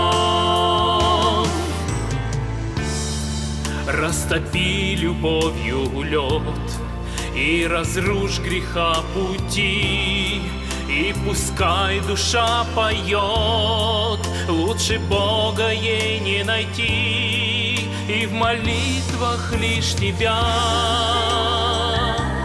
пусть зовет, ведь как ты ее никто не любит и не ждет.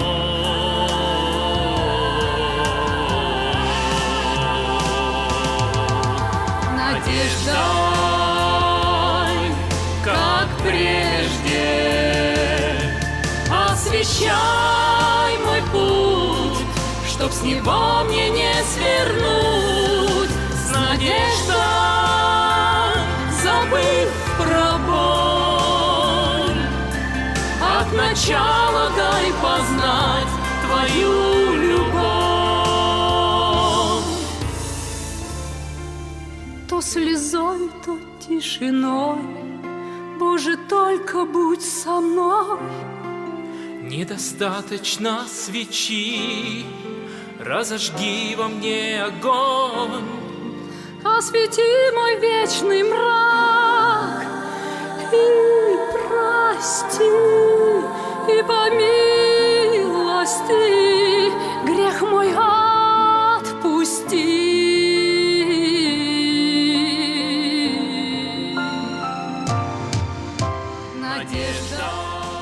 На гэтым наша сённяшняя перадача завершана. З вами быў Сергей Брэшцель. Як і заўсёды, чакаем вашых пісем і водгукаў аб нашых перадачах. Пішыце, калі ласка, на адрас: праграма «Голас друга», паштовая скрынка 45, індекс 22 40 20, горад Брэст 20, Беларусь. Да новых сустрэч на хвалях Трансусветнага радыё. Усяго добрага. Беражы вас Бог. Освещай мой путь, чтоб с него мне не свернуть. С надеждой, забыв про боль, от начала дай познать твою любовь.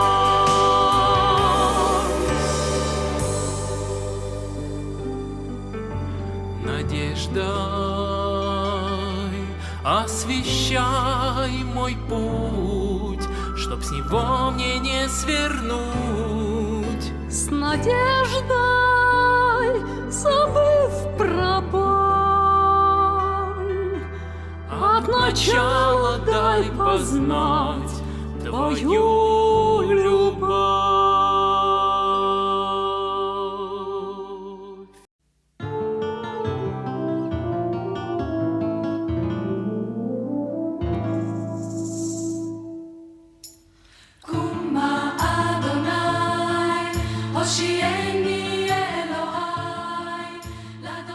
Вы слушаете Трансмировое радио.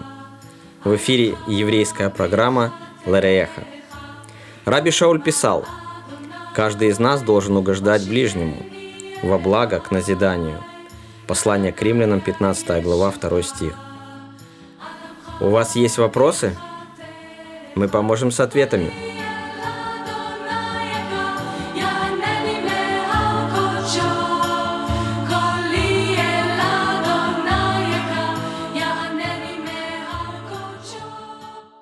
Михаил, шалом. В прошлый раз мы начали говорить о Новом Завете, о Торе, как Иисус относился к Торе.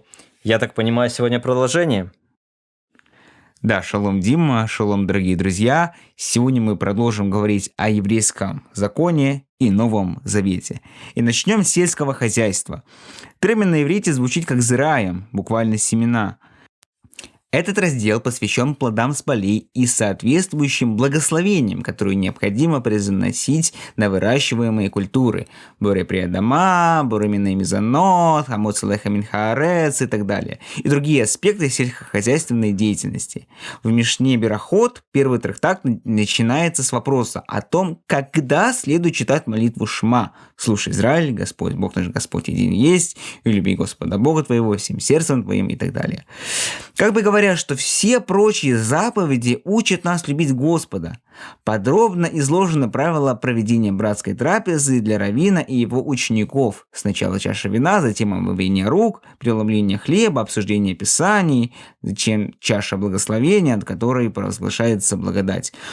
В Новом Завете Иисус процитировал Шма в качестве первой и величайшей заповеди, одной из двух, на которых основываются все остальные. Иисус отвечал ему: «Первая из всех заповедей – слушай, Израиль, Господь Бог наш есть Господь единый.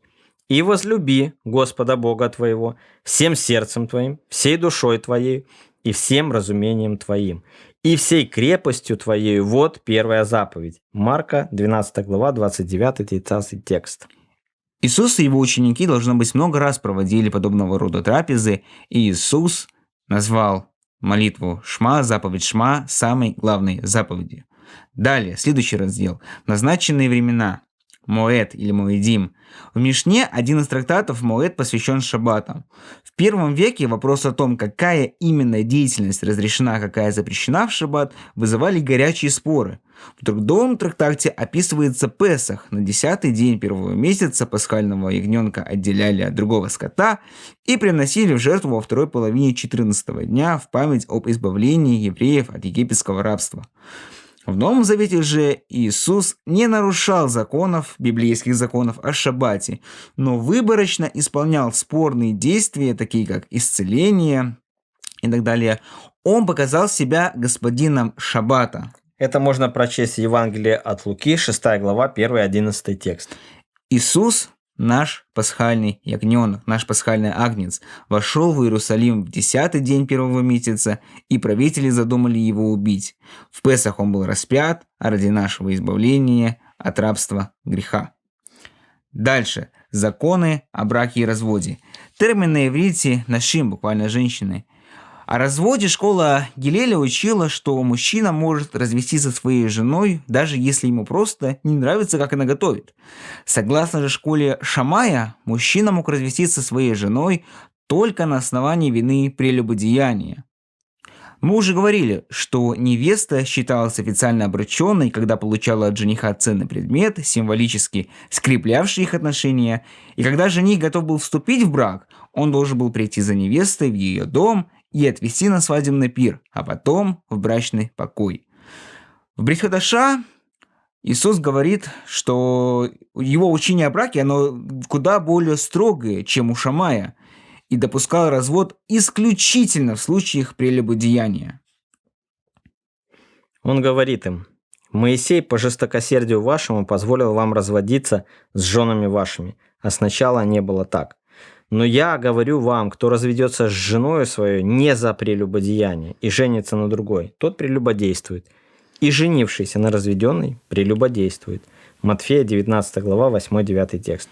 Священное Писание рисует нам картину, где Иисус выступает как жених церкви, обрученный с верующими через пролитие своей крови и дарование нам Святого Духа Руах ха-Кодеш.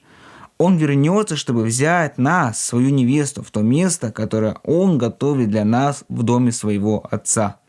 «Возрадуемся и возвеселимся, и воздадим Ему славу, ибо наступил брак Агнца, и жена Его приготовила себя. И дано было ей облечься в весон чистый и светлый, весон же есть праведность святых. И сказал мне ангел: напиши: блаженны званые на брачную вечерю Агнца. И сказал мне: это суть истинные слова Божьи». Откровение 19 глава 7-9 текст. Дальше. Гражданское и уголовное право. Термин на иврите «назикин», буквально ущерб. В Мишне этот раздел посвящен деятельности Синедриона, окружных и местных судов. Дела о телесных повреждениях, повреждениях имущества, денежных спорах и преступлениях, караемых штрафом, иным наказанием или смертной казнью, должны рассматриваться 3, 23 или 71 судьей. Обстоятельства дела устанавливаются показаниями 2 или 3 свидетелей. Ходатаи или поверенные могут выступать в защиту каждой из сторон рассматриваемого дела. В Новом Завете сам Иешуа дал наставление о том, как церковь должна совершать суд внутри себя. Павел дал Коринфской церкви юридические наставления по целому ряду вопросов. Значительная часть послания Иакова, главы 4 и 5, говорят о суде. Новый Завет учит, что Бог наш судья, а Иисус наш ходатай. Законы о жертвоприношениях и священных предметах, кадашим, буквально святые вещи. В Мишне этот раздел посвящен законам, касающихся всех видов жертвоприношений, допустимые и неприемлемые жертвы, порядок принесения жертв, законное и незаконное употребление мяса, жира, других частей жертвоприношений. К этой категории также относятся еврейские законы о питании, в основном законы относительно мяса, которые не приносят жертву, а просто готовятся для повседневного употребления. Иешуа – наша жертва за грех, Евреям 9 глава. Мы должны представить себя как святую и угодную Богу жертву, Римлянам 12 глава. Мы храм Святого Духа, 1 Коринфянам. Иисус говорит о кошерности и некошерности, о чистой и нечистой пище. Петр и Павел также касаются вопросов пищи для церкви. Вопросы ритуальной чистоты. Тахарот, буквально чистота. В Мишне ученики Гилеля утверждали, что чашей можно пользоваться, если она внутри чистая, в то время как последователи Шамая говорили, что наружные поверхности тоже должны быть чистыми. Раввины считали, что человек становится нечистым, если прикоснется к прокаженному человеку с кровотечением или мертвому телу. Иешуа сказал тем, кто был слишком озабочен чистотой своих чаш снаружи, что они должны сначала очиститься внутри. внутри, и только после этого наружная чистота будет иметь значение. Иисус прикасался к прокаженным людям со всевозможными болезнями и даже к мертвым телам, исцеляя и воскрешая их, тем самым показав, что его прикосновение дает победу над нечистотой. Итак, мы увидели, что Иисус подтверждает закон своими учениями и своими действиями. Мы в нем можем увидеть, что Он и есть исполнение этого самого закона.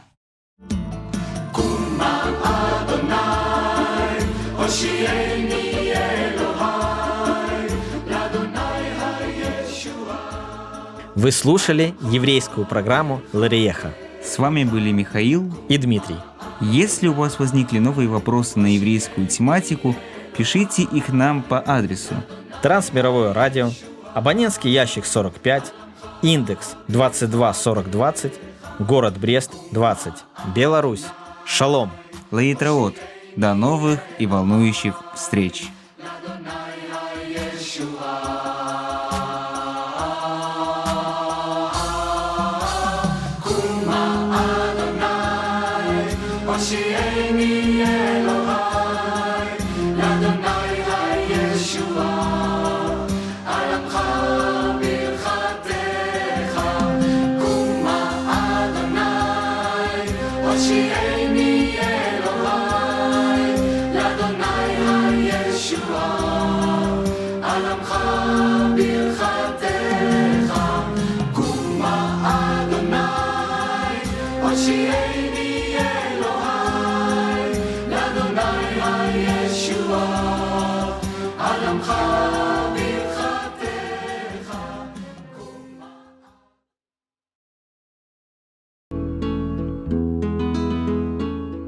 Вы слухаеце Трансусветнае радыё. У эфіры праграма «Урокі гісторыі». Запрашаем у падарожжа падзей, асоб і фактаў. Вучыцеся разам з намі.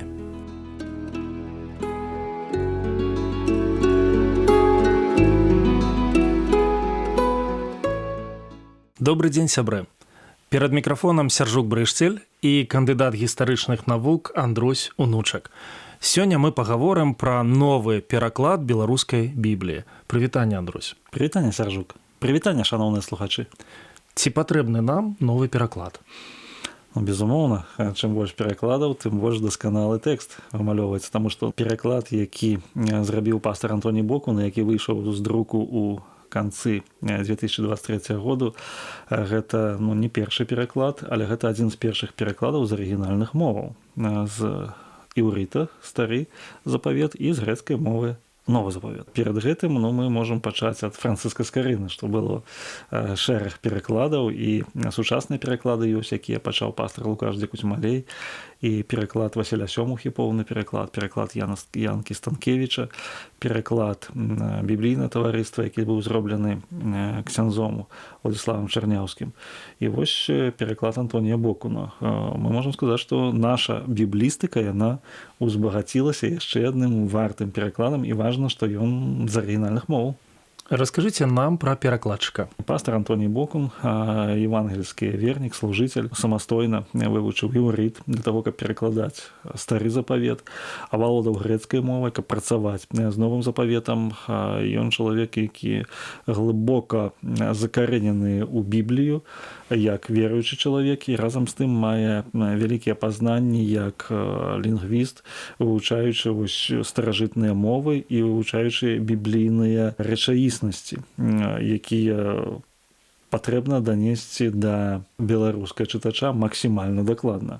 Ён працаваў над гэтым перакладам 11 гадоў.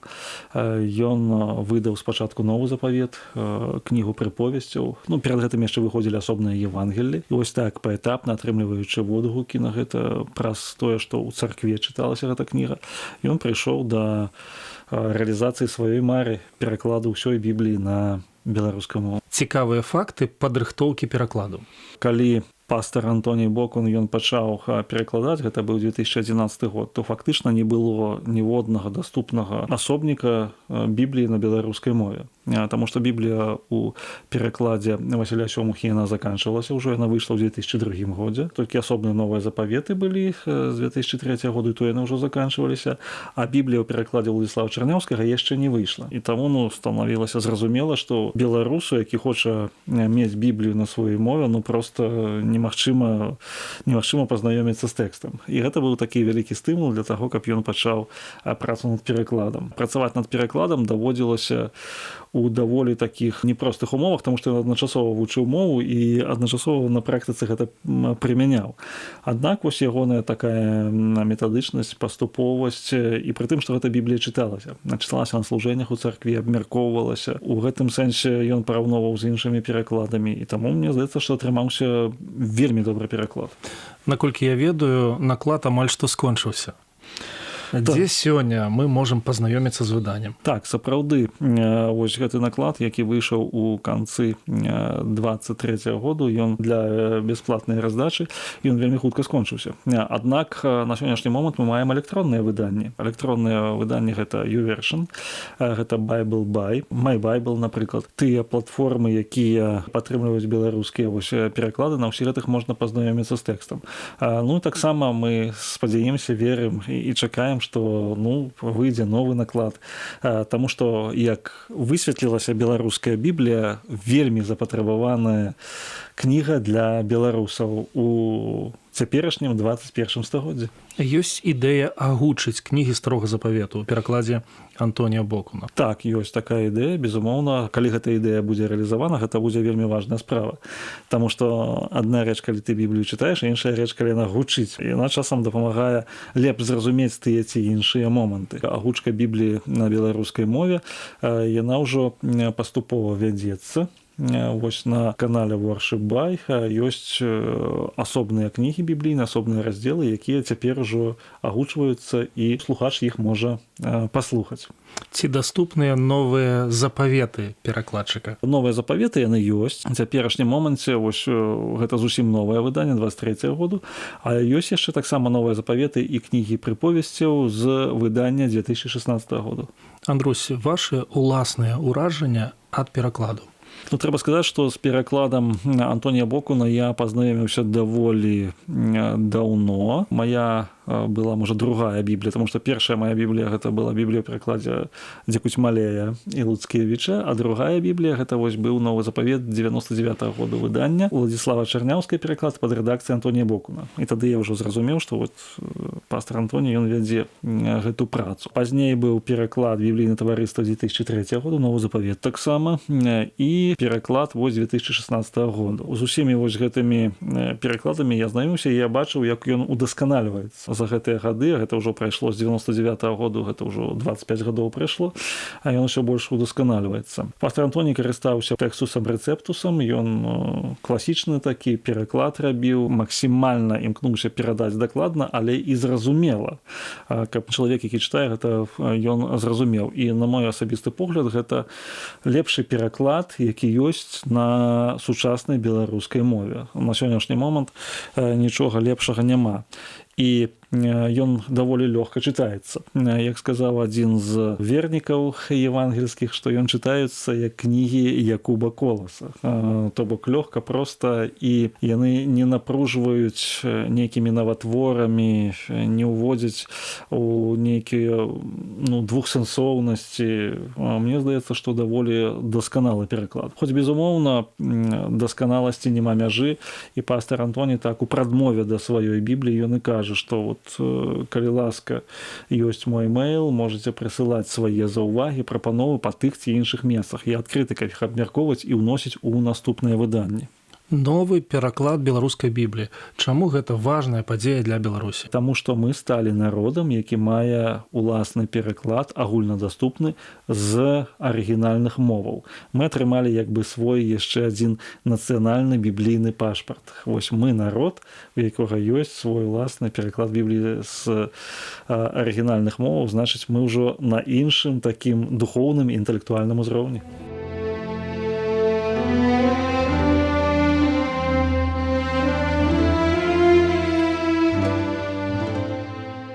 Перакладчык Бібліі Францыск Кары напісаў: «Біблія як дзівосная рака, і такая мелкая, што ягня перайсці яе можа, і такая глыбокая, што слон пераплываць яе мусіць.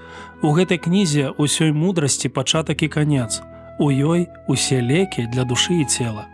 Няхай і новы пераклад стане для нас менавіта такой кнігай.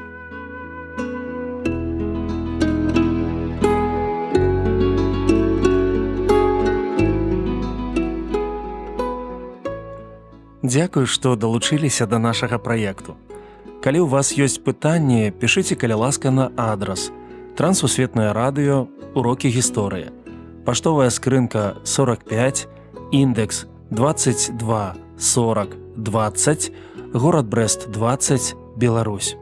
Пакідаю для сувязі электронную пошту rmtwr.by@gmail.com.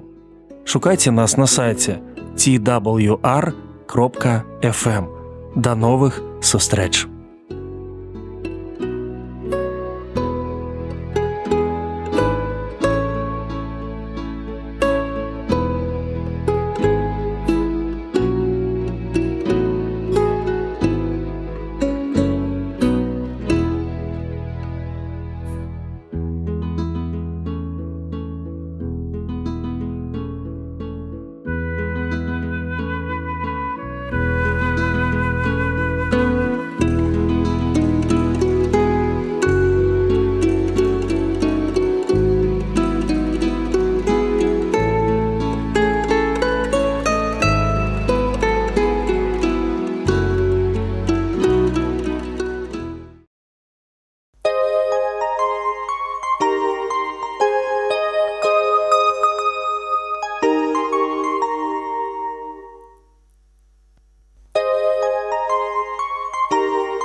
Трансмировое радио. Программа «Навигатор». Ваш путеводитель по Библии.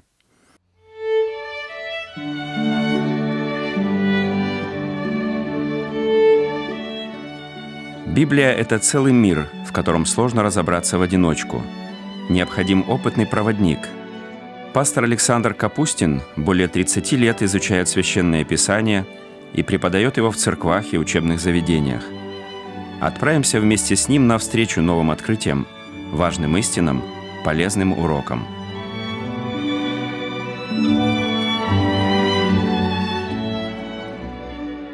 Библия – удивительная книга. Чем дольше я ее изучаю, тем больше восхищаюсь. И чем глубже в нее погружаюсь, тем интереснее она становится. Навигатор поможет проложить лучший маршрут.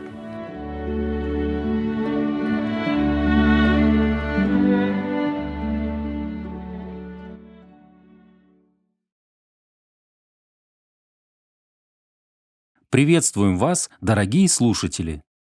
Если у вас есть дети, то вы наверняка их любите. Но что значит любить своего ребенка? Некоторые родители думают, что это значит всячески его опекать, все делать вместо него, потакать всем его прихотям и желаниям, ни в чем не отказывать. Опыт жизни показывает, что такая любовь ни к чему хорошему не приводит. Дети у таких родителей вырастают избалованными эгоистами, а некоторые даже становятся преступниками. Настоящая любовь делает человека лучше, направляет его к свету. Тем более, если это любовь Божья. Как узнать, любит ли нас Бог? В чем проявляется Его любовь? Мы узнаем об этом из беседы с Александром Капустиным, но вначале послушаем песню.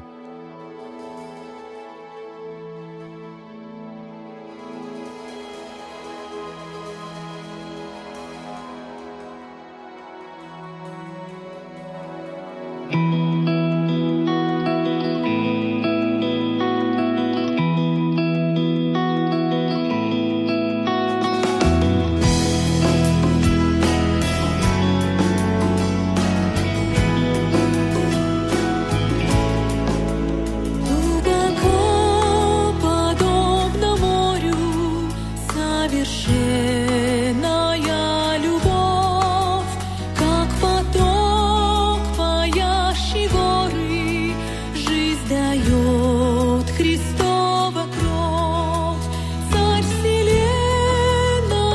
Искупитель, умирал за нас с тобой. Там Его любовь излита, где пролита Божья кровь. Царь вселенной, Искупитель, умирал за нас с тобой. Там Его любовь излита, где пролита Божья кровь.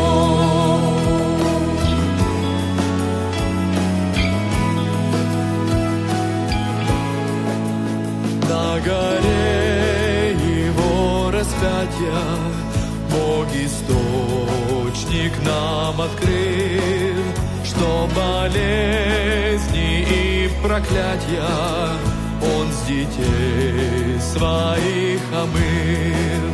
Через Его любовь забудем навсегда про смерть и ад, и в восторге вечно будем милость Божью воспевать. Через Его любовь забудем навсегда про смерть и ад, и в восторге вечно будем милость Божью воспевать.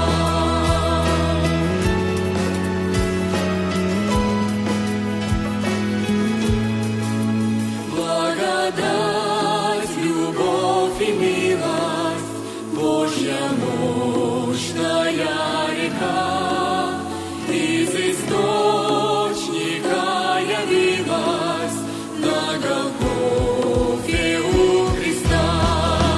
Царь вселенной, Искупитель, умирал за нас с тобой. Там была любовь излита, где пролита Божья кровь. Царь вселенной, Искупитель, умирал за нас с тобой. Там была любовь излита, где пролита Божья кровь.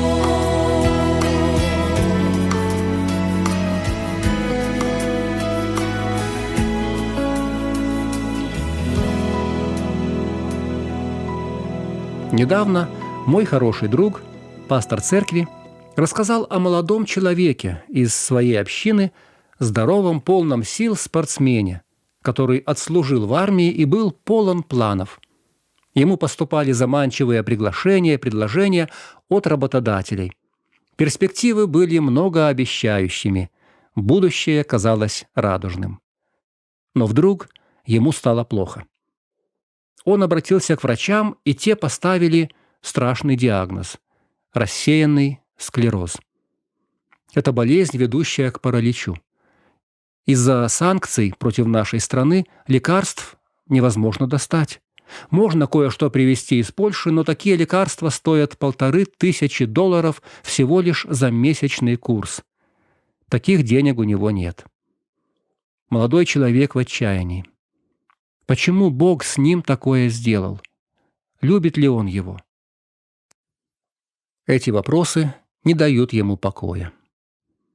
А у вас возникали сомнения в Божьей любви? Они бывают у большинства верующих, особенно когда в жизнь приходят беды. «В чем ты явил любовь свою к нам?» – спрашивали Бога иудеи времен Малахии. Нам хочется иметь какие-то подтверждения, доказательства Божьей любви. Нет, не нужно сверхъестественных явлений, голоса с неба или исполнения желаний, хотя бы что-то, на что можно было бы опереться. Я слышал, как одна девушка просила Бога подать ей знак того, что Он ее любит. Утром, посмотрев в окно, она увидела радугу на небе и решила, что это и есть знак Божьего расположения. Но, конечно же, такие знаки имеют короткий срок действия. Сегодня они произвели впечатление, завтра мы к ним привыкнем, и они перестанут нас удовлетворять. Радуга станет просто радугой. К счастью, христиане имеют намного более достоверные и долговечные подтверждения Божьей любви, которые продолжают действовать и давать уверенность, даже если в жизнь приходят невзгоды и испытания. Сегодня мы поговорим о 3 доказательствах Божьей любви к Его остатку, к Его избранным спасенным. И первое доказательство Его любви к нам – то, что мы входим в этот остаток, то, что мы верим в Иисуса Христа. Другими словами, Бог доказывает любовь нам тем, что обратил нас к себе, что Он привел нас к Своему Сыну. Сам тот факт, что мы обратились к Иисусу Христу, поверили в Его божественность, в Его смерть за наши грехи, в Его воскресение, сам этот факт говорит о том, что Он нас любит, потому что мы сами на это не способны. Мы бы в это не поверили без Его участия. Такую веру может дать только Бог. И наше обращение – это на самом деле не наше обращение, потому что не мы обратились, а Он обратил нас. Не мы пришли, а Он нас привел. Не мы поверили, Он дал нам веру. В связи с этим хочу вспомнить Евангелие от Иоанна. В Евангелии от Иоанна прослеживаются 2 важные мысли. Первая уже была озвучена. Наш приход ко Христу – это результат Божьего действия. Вот несколько цитат самого Спасителя на эту тему. Он учил так: «Никто не может прийти ко мне, если не привлечет его Отец, пославший меня, если то не дано будет ему от Отца моего». Это 6 глава Евангелия от Иоанна, стихи 44 и 65. Дальше. Другое место. «Все, что дает мне Отец, ко мне придет, и приходящего ко мне не изгоню вон». Или вот 15 глава, 16 стих. «Не вы меня избрали, а я вас избрал, и поставил вас, чтобы вы шли и приносили плод». То есть первая мысль в том, что наш приход ко Христу – это результат Божьего действия. А вторая мысль такая. В Евангелии от Иоанна часто говорится о том, как Бог Отец и Христос любят тех, кого они призвали и привлекли. 13 глава, 1 стих. «Перед праздником Пасхи Иисус, зная, что пришел час Его, явил делом, что, возлюбив своих, находящихся в мире, до конца возлюбил их». До конца значит до предела. Дальше уже невозможно. И затем Он умывает, и многим мы это помним. В той же главе Он говорит ученикам: «Заповедь новую даю вам, да любите друг друга, как я возлюбил вас, так и вы да любите друг друга». 15 глава, 9 стих. «Как возлюбил меня Отец, и я возлюбил вас. Прибудьте в любви моей». И это потрясающая мысль. Христос любит нас такой же любовью, какой любит Его Небесный Отец. Но еще более потрясающая мысль в 17 главе. Там первосвященническая молитва Христа, 23 стих. Христос говорит: «Я в них, и ты во мне. Да будут совершены воедино, да познает мир, что ты послал меня и возлюбил их, как возлюбил меня». Бог Отец любит нас так же, как любит своего единородного Сына. Если бы это не было написано в Библии, я бы в это не поверил. Но это говорит сам Господь. Он любит меня совершенной, бесконечной, такой любовью, которой больше быть не может. И то, что я с Ним, это доказательство Его любви. Она меня удерживает, она меня привлекла, она меня спасла, и она меня хранит. Вспомним притчи Христа. Заблудшая овца не сама вернулась в стадо. Пастух искал ее, пока не нашел, потому что любит овцу. Потерявшаяся драхма не сама прикатилась в кошелек. Женщина зажгла свечу, тщательно мела пол, пока не отыскала драгоценную монету. Так Господь пришел в этот мир взыскать и спасти нас с вами. Не мы нашли Его, Он нашел нас. И это доказательство Его любви к Его остатку. В послании к Ефесянам Павел пишет: «Вас, мертвых по преступлениям и грехам вашим, в которых вы некогда жили, Бог, богатый милостью, по Своей великой любви, которой возлюбил нас, мертвых по преступлениям, оживотворил со Христом, благодатью вы спасены, и воскресил с Ним, и посадил на небесах во Христе Иисусе». Когда Христос воскрешал умерших во время Своей земной жизни, какое участие в Своем воскрешении принимали эти умершие? Никакого. Это было действие Спасителя. Так и наше духовное воскрешение – это Его инициатива, Его исполнение, Его благодать, и это доказательство Его любви. Мы пришли к Нему и идем за Ним именно потому, что Он нас возлюбил и позвал за собой. Второе доказательство Божьей любви к остатку – то, что мы ходим в истине. И это немаловажно. Согласно Библии, заблуждение – это одно из проявлений Божьего гнева. Да, заблуждение сеет дьявол. Да, заблуждение производят грешные люди. И тем не менее попадают в заблуждение те, на ком Божий гнев, те, в ком Его любовь, ходят в истине. Прекрасный текст на эту тему находится во втором послании Фессалоникийцам, 2 глава, стихи с 8 по 13. Павел рассказывает о суде, который Бог будет совершать в последнее время, и об Антихристе, который придет перед вторым пришествием Христа. И вот что пишет наш апостол. «Откроется беззаконник, пришествие которого по действию сатаны будет со всякой силой, знамениями, чудесами ложными и со всяким неправедным обольщением погибающих за то, что они не приняли любви истины для своего спасения. За это пошлет им Бог действие заблуждения, так что они будут верить лжи. Мы же всегда должны благодарить Бога за вас, возлюбленные Господом братья, что Бог от начала через освящение Духа и веру истине избрал вас ко спасению». Обратите внимание на слова «возлюбленные Господом братья» и «через веру истине». Господь возлюбил нас и открыл нам свою истину. Вокруг нас множество людей, верящих лжи, а мы верим истине. Мы стоим на Божьем Слове, мы знаем правду. И это признак Божьей любви. Это Он просветил нас познанием Своей славы. Это Он открыл нам глаза. Это Он прочистил нам уши. Это Он дал нам благодать пребывать в Его Слове. Христос говорил: «Если пребудете в Слове Моем, то вы истинно Мои ученики». И то, что мы знаем истину, следуем истине, пребываем в истине, это доказательство Божьей любви, это Его действие. Третье доказательство Божьей любви к Его избранному остатку – то, что Господь проводит нас через скорби и страдания. В Библии Божий народ не раз сравнивается с глиной, из которой горшечник лепит сосуд.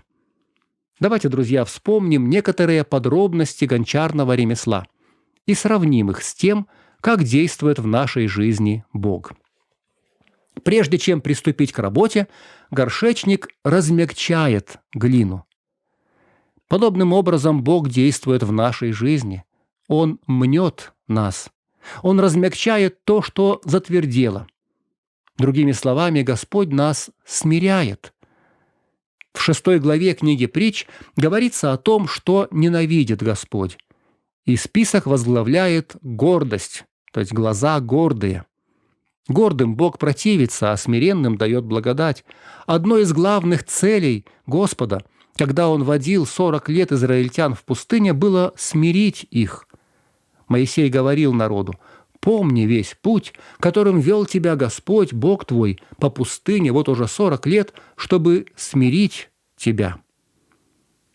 Тогда Господь смирял израильтян, а теперь Он смиряет нас. Джон Стотт писал: На любой стадии духовного роста, в любой сфере христианского служения гордость – наш злейший враг, а смирение – лучший друг. Поэтому Господь, фигурально выражаясь, время от времени мнет нам бока, чтобы устранить эти затвердевания, эти наросты горделивости и самомнения. Затем горшечник очищает глину. Он просеивает ее через сито, выбирает из нее мусор, камешки, все то, что может помешать его работе. Господь очищает и нас с вами, друзья. Для этого Он нас обличает и наказывает. «Кого я люблю, тех обличаю и наказываю», сказал Христос Лаодикийской церкви. Признаюсь, Господь не раз обличал меня, в том числе через моих братьев и сестер из нашей общины. А если я не понимал с первого раза, то Он воспитывал меня более строгими мерами. «Ибо Господь, кого любит, того наказывает», сказано в книге Притч, а потом в послании к евреям. Он любит нас и поэтому наказывает. Важно понимать значение слова «наказывает». Это слово с оригинала лучше перевести как «воспитывает» или «исправляет». Так родители любят детей и поэтому порою их наказывают. Но это не казнь, не кара, это воспитание. А когда глина размята и очищена, и горшечник вылепил из нее нужный сосуд, он ставит его в огонь. Так Господь проводит нас через огненные испытания. В Библии страдания часто сравниваются с огнем. Господь обжигает нас, чтобы сделать твердыми и непоколебимыми. Пастор и писатель Пол Трип писал, обращаясь к Богу: «Хотел бы я, чтобы Твоя любовь была предсказуемой, как прохладительный напиток, и мягкая, как подушка. Но Ты слишком мудр, и Ты слишком сильно любишь, потому Твоя забота обо мне приходит в образе совсем мне неудобном, в виде трудностей, страданий и потерь. Но это не показывает, что Ты стал безразличен. Нет, каждая проблема – проявление действенной благодати, созидающей любви. Ты так любишь меня, что готов сломать мне кости, чтобы спасти мое сердце». Поэтому, друзья, если вы смотрите на нечестивых людей и видите, как они процветают, не думайте, что это признак Божьей любви к ним. Это признак того, что они не Божьи.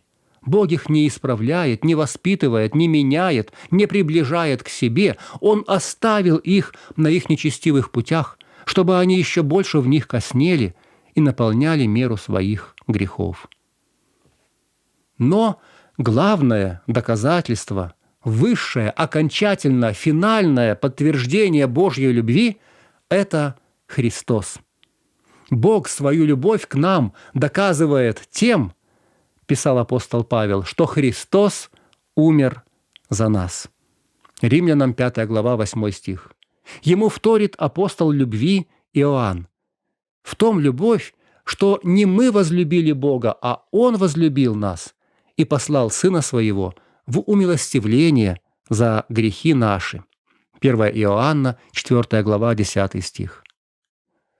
Однажды в средние века некий монах объявил, что в следующее воскресенье вечером будет читать проповедь на тему «Божья любовь». Когда настал назначенный час, опустились тени, свет перестал проникать через окна собора, собралась община. В темноте монах зажег свечу и поднес ее к висевшему на стене распятию. Сначала он осветил терновый венок на голове Христа, затем 2 израненные руки, потом следы от удара копьем и, наконец, пронзенные ноги. Потом, в наступившей тишине, он задул свечу и вышел из церкви. Больше сказать было нечего. Вот, друзья, доказательство Божьей любви ко мне, к вам. И еще несколько слов в заключение. Мы с вами существа переменчивые. У нас меняется настроение, меняется восприятие, меняются взгляды, ощущения. В один день, когда все хорошо, нам может казаться, что Бог нас любит. Мы видим Его благословение, мы чувствуем приятное тепло, и нам кажется, что это и есть Его присутствие. А в другой день обстоятельства могут измениться.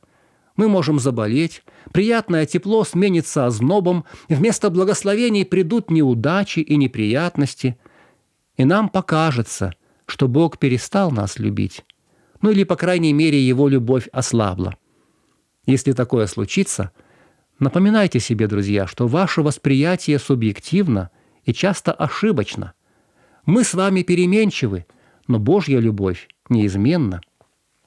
В связи с этим хочу вспомнить о небольшом случае из жизни известного английского проповедника Чарльза Сперджена. Однажды Сперджен прогуливался со своим другом по английской сельской местности. Гуляя, они увидели сарай с флюгером на крыше. В верхней части флюгера были написаны слова «Бог есть любовь». Сперджен заметил своему спутнику, что, по его мнению, это несколько неподходящее место для таких слов.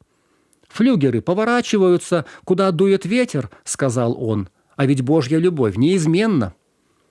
«Я не согласен с тобой, Чарльз», — ответил его друг. «Ты неправильно понял смысл.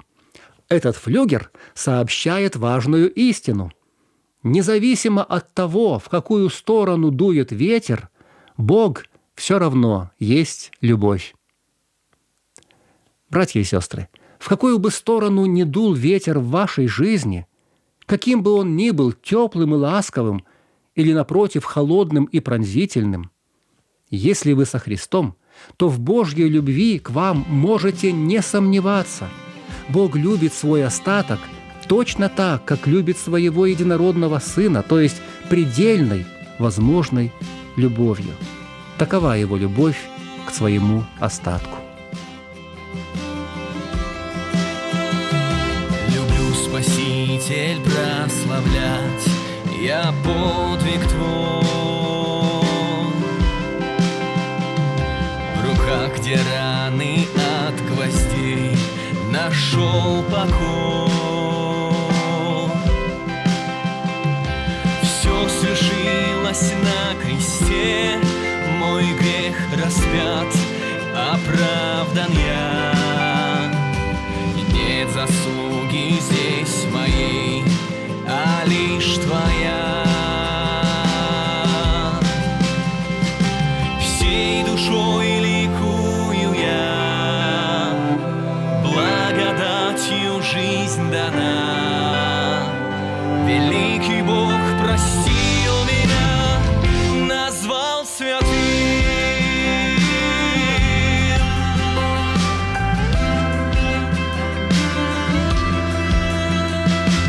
Верю я Твоим словам, в них мой оплот. Свет во мраке и покой среди забот. Путь познания Христа преобразит всего меня. Нет заслуги здесь моей, а лишь Твоя. Всей душой ликую я, благодатью жизнь дана. Великий Бог простил меня, назвал святым. Назвал святым.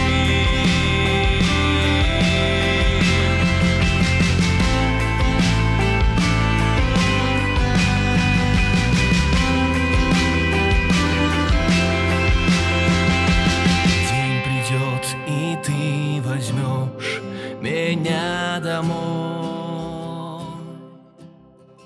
Бог делает только то, что на пользу Его избранным, то есть на пользу их душам. Он не дает нам делать все, что хочется, потому что любит и бережет нас. Господь назвал нас своими детьми. Это согревает сердце и наполняет радостью среди всех житейских невзгод.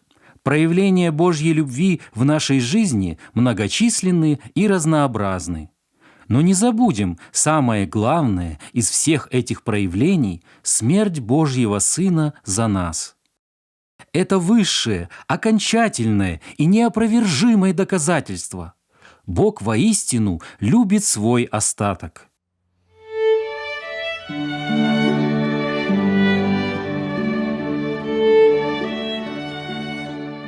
Наша передача подошла к концу. С вами был Александр Капустин. Еженедельно программу «Навигатор» вы можете слушать на сайте www.twr.fm.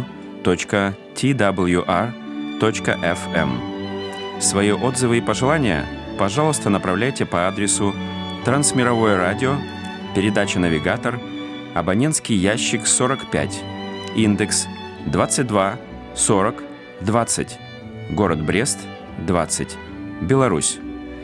Наш адрес электронной почты rmtwr.by@gmail.com. Звоните в будние дни с 10 часов до 18. Код страны 8 10 375. Код города 162. Телефон 32 10 68. До новых встреч!